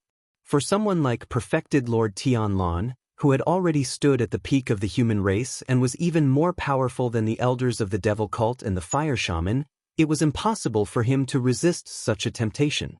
It was like a person who had walked a very, very long distance and had left behind everyone in the world. There was only darkness and confusion in front of him, and all that was left was loneliness. If a small path or a patch of light suddenly appeared at this time, the result would be self-evident. However, Lu Chen raised his head and looked at the huge vortex in the sky with a bitter smile on his face. After so many years, everything seemed to have returned to its original point. The secret that he had kept should have disappeared from the world, but now it reappeared again, and it happened to be in the hands of Supreme Tianlan. He stealthily took 2 steps back, completely hiding himself behind Supreme Tianlan. Although the attention of the 2 divine transformation stage perfected monarchs was focused on perfected monarch Tianlan, the aura of the 2 divine transformation stage perfected monarchs still exerted a lot of pressure on Lu Chen, who had yet to reach this level. In comparison, perfected Lord Tianlan's burly body was like a wall. When Lu Chen stood behind him, he immediately heaved a sigh of relief.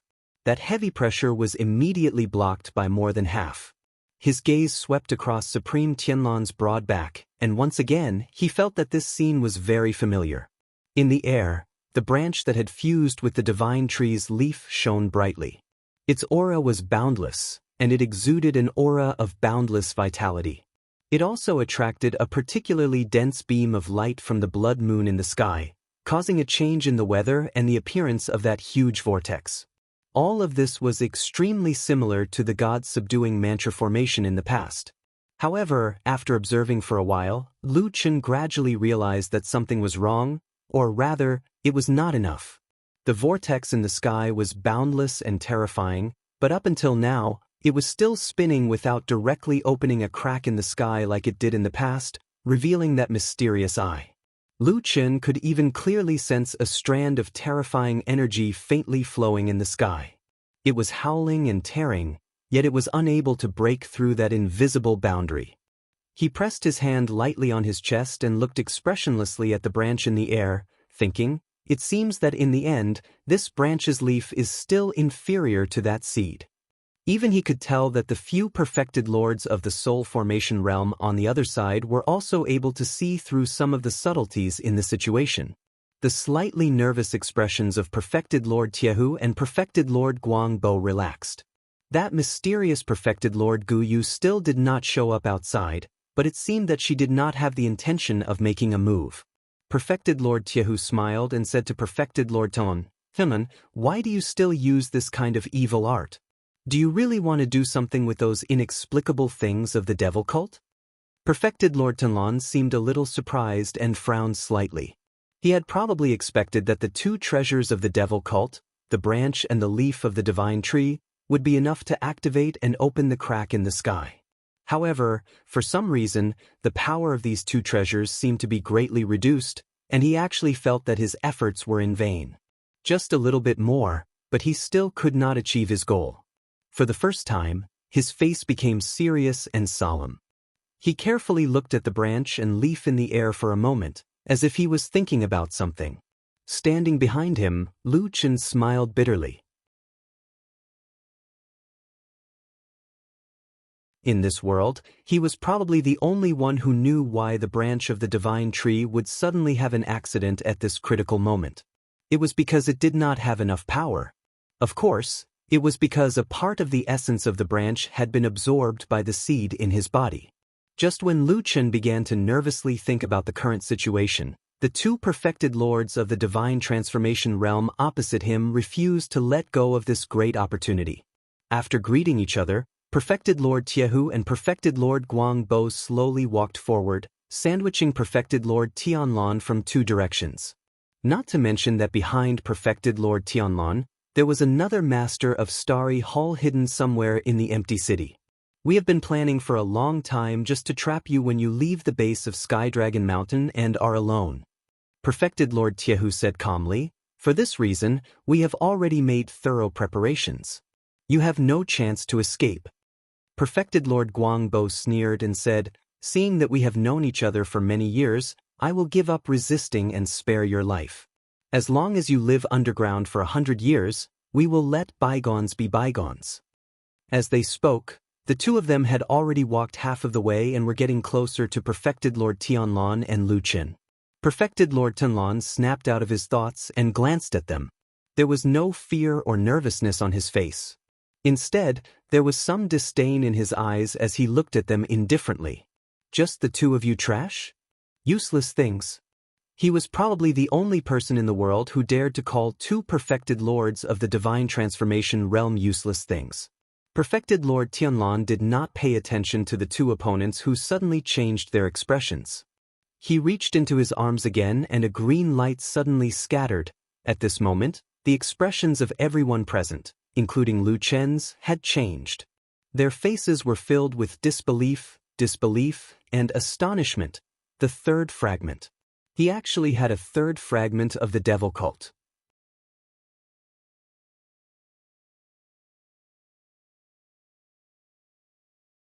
Chapter 695. In fact, the Tree of God had never appeared in the world. Or, at least since the beginning of human history, there had never been any mention of the Tree of God in the divine central continent.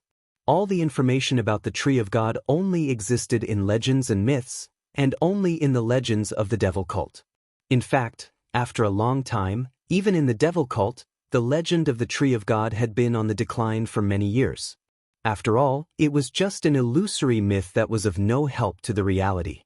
After years of forceful suppression by Zhengxian Meng, the devil cult struggled to hold on, and most people's impression of the Tree of God was just an ancient legend. As for whether it was true or not many people actually cared. Lu Chen had lurked in the devil cult for many years and knew the mentality of the people in the devil cult very well. The more ordinary a member was, the less they cared about the legend of the Tree of God. On the contrary, The few bigwigs and elders who stood at the top of the devil cult attached great importance to the legend. And it turned out that there was a reason for this. The fragments left behind by the Tree of God did possess incredible power. The battle in the Barren Valley many years ago and the Blood Moon catastrophe led by perfected Lord Tianlan today all seemed to prove this point. The fragments of the Tree of God were the most important treasures and artifacts of the devil cult, but over the years, they had gradually been lost in the outside world by chance. Even though Lu Chen had secretly obtained the seed of the Tree of God, the most important of the fragments, he had never really imagined that he could have all the other fragments. Until today. He saw with his own eyes that perfected Lord Tianlan magically and bizarrely took out the fragments of the divine tree one after another as if he was performing a magic trick.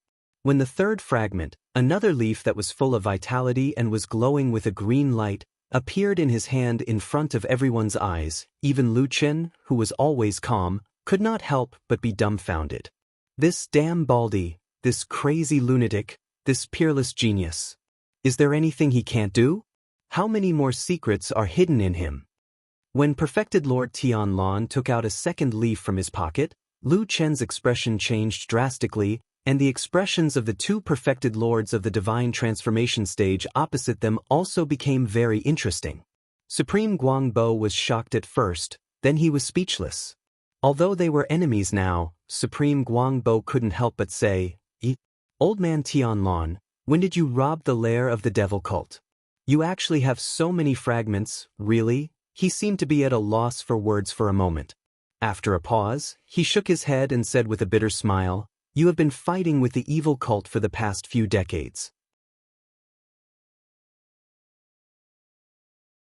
Now it seems that all the foundation of the evil cult has been seized by you." Supreme Guangbo grinned at Supreme Guangbo. His expression was very gentle, but he didn't say anything and looked non-committal.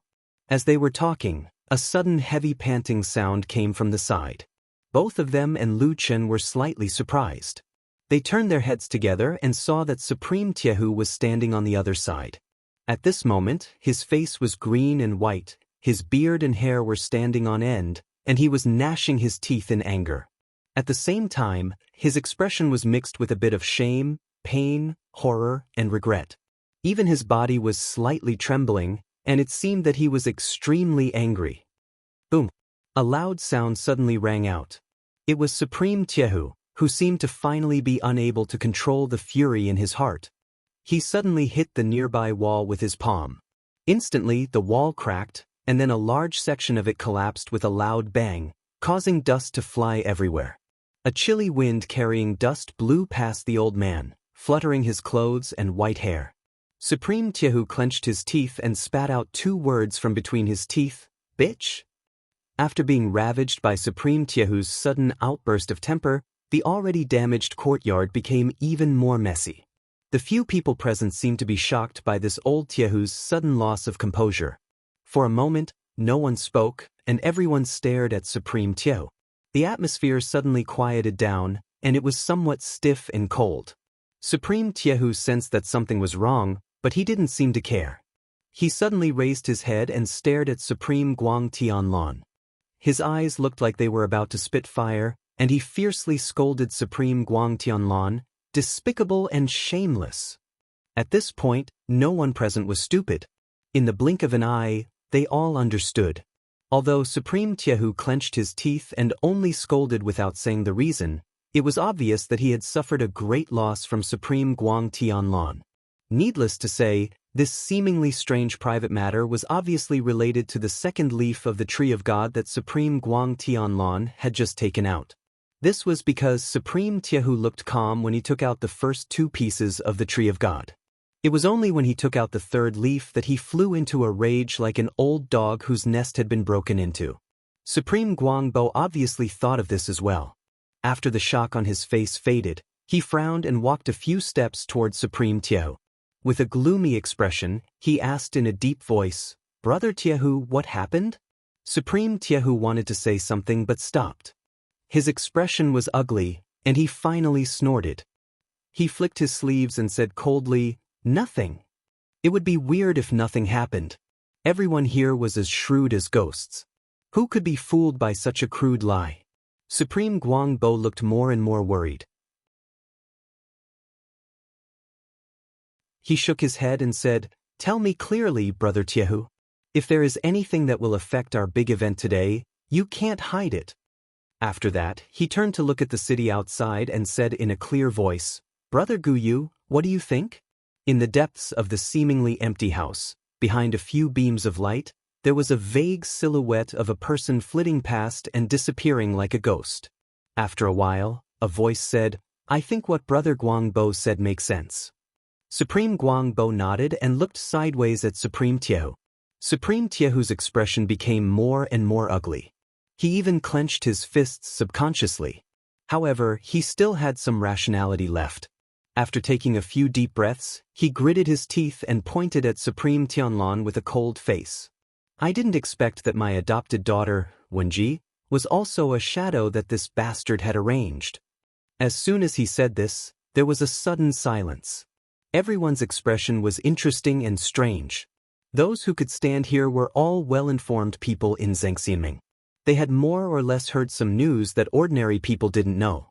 The adopted daughter of the old perfected lord, that charming young woman, had a great reputation in the perfected Immortal alliance.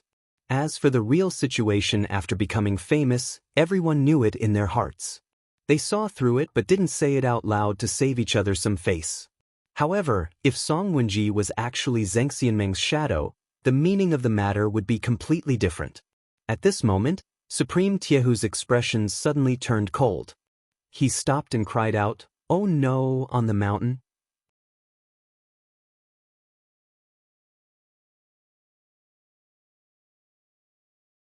Chapter 696. At this moment, Mount Heavenly Dragon was covered in a blood-red and gloomy scene. Most of it was because the blood moon in the sky had already covered the sky and covered the entire mountain range in a dark red and gloomy color. In addition, the fierce fighting and internal strife that broke out in Zhengxianmeng also added some thick blood to this doomsday-like disaster. The three major forces, Heavenly Law Hall, Deziyuan and Starry Hall, showed their strong foundation and strength. They formed an alliance and attacked the territory of Fuyunji from three different directions. There was no doubt that this was the largest and most intense internal strife in the thousands of years since the establishment of Zhengxianmeng.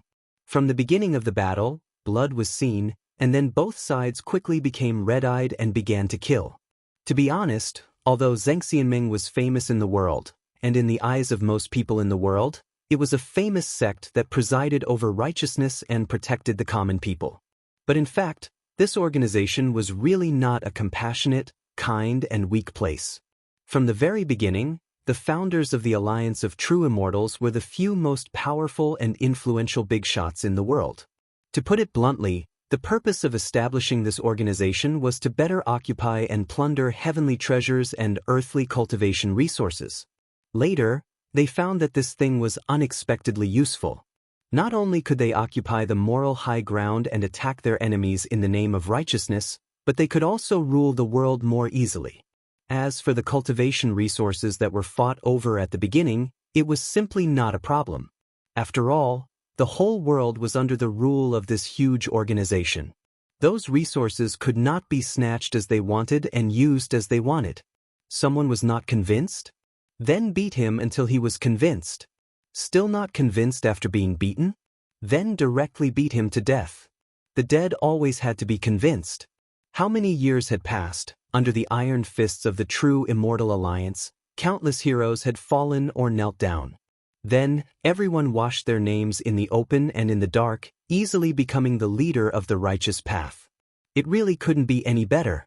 Any intelligent person in the world would be able to see that this was a good thing that had both potential and prestige.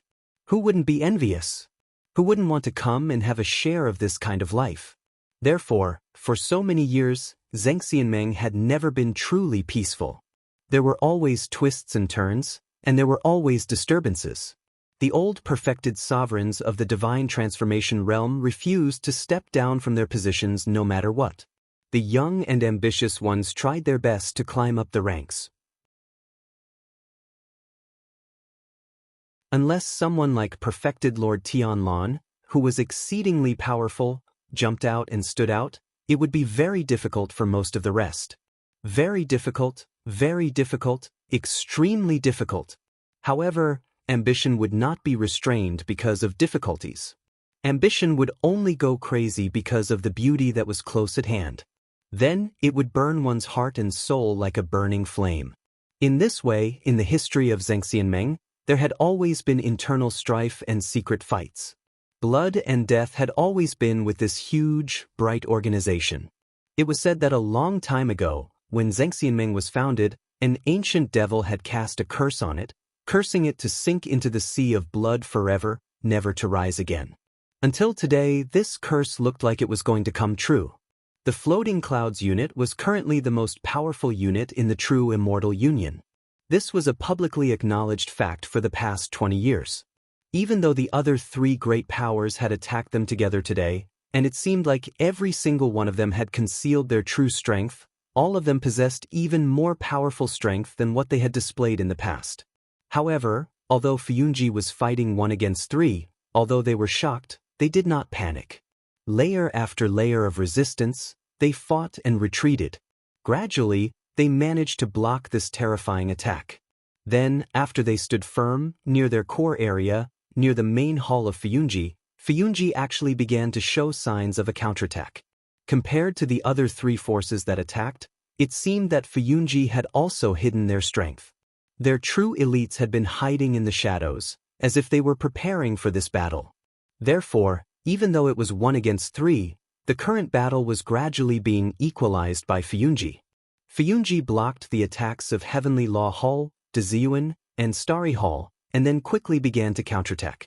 In this fierce civil war, the situation was very bloody and cruel from the beginning. Obviously, many people who were in the same Zhengxianmeng usually saw each other frequently and would nod and smile when they met. At this time, they all pulled out their swords, roared with red eyes, and used the most vicious means to kill each other. Blood flowed all over the ground, converging into a river from the top of the mountain, flowing everywhere. They were all the elites of Zhengxianmeng, but now they all seemed to be worthless pawns, constantly killing each other. Sometimes, people even forgot why they were fighting and only had a kind of instinct left, which was to kill with red eyes, because only by risking their lives could they survive in this chaotic and particularly cruel internal strife. The blood moon hung high in the sky, and the blood-red moonlight shone on the top of the mountain, silently watching this human killing. Behind the crazy people who were killing like madmen, in the blood that flowed all over the ground, there was a trace of colorless and odorless aura being extracted from the dark red blood, silently drifting into the sky, and converging towards the blood moon. A bloody aura was exuded in the moonlight, and everyone seemed particularly excited. Then, at a certain moment in the development of the battle, an unexpected change suddenly occurred. In the battlefield that was still fiercely fighting, in the roar of killing that shook the sky, among the 3 attacking forces, for some reason, the Dezeyuan's group felt more and more pressure as they fought. And if one looked at the overall situation from a high place, one could see the changes in this battle. The people of Starry Hall were the slowest from the beginning, and their attack speed was the slowest. Now, after fighting for a while, they gradually retreated, while the people of Heavenly Law Hall were originally determined to fight, but for some reason, as if they suddenly received a strange order in the command, the whole group suddenly became chaotic. After a while, some people in the Hall of Heavenly Law stood dumbstruck on the spot. Some people were still fighting the people of the Fuyun Agency with bloodshot eyes.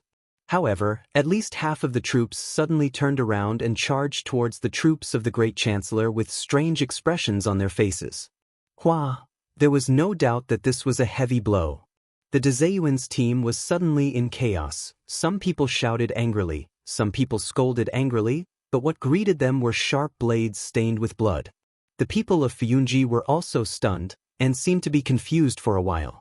Many people not only did not hit them when they were down, but also subconsciously retreated for a distance, and then turned back to look for their own commander, wanting to figure out what was going on.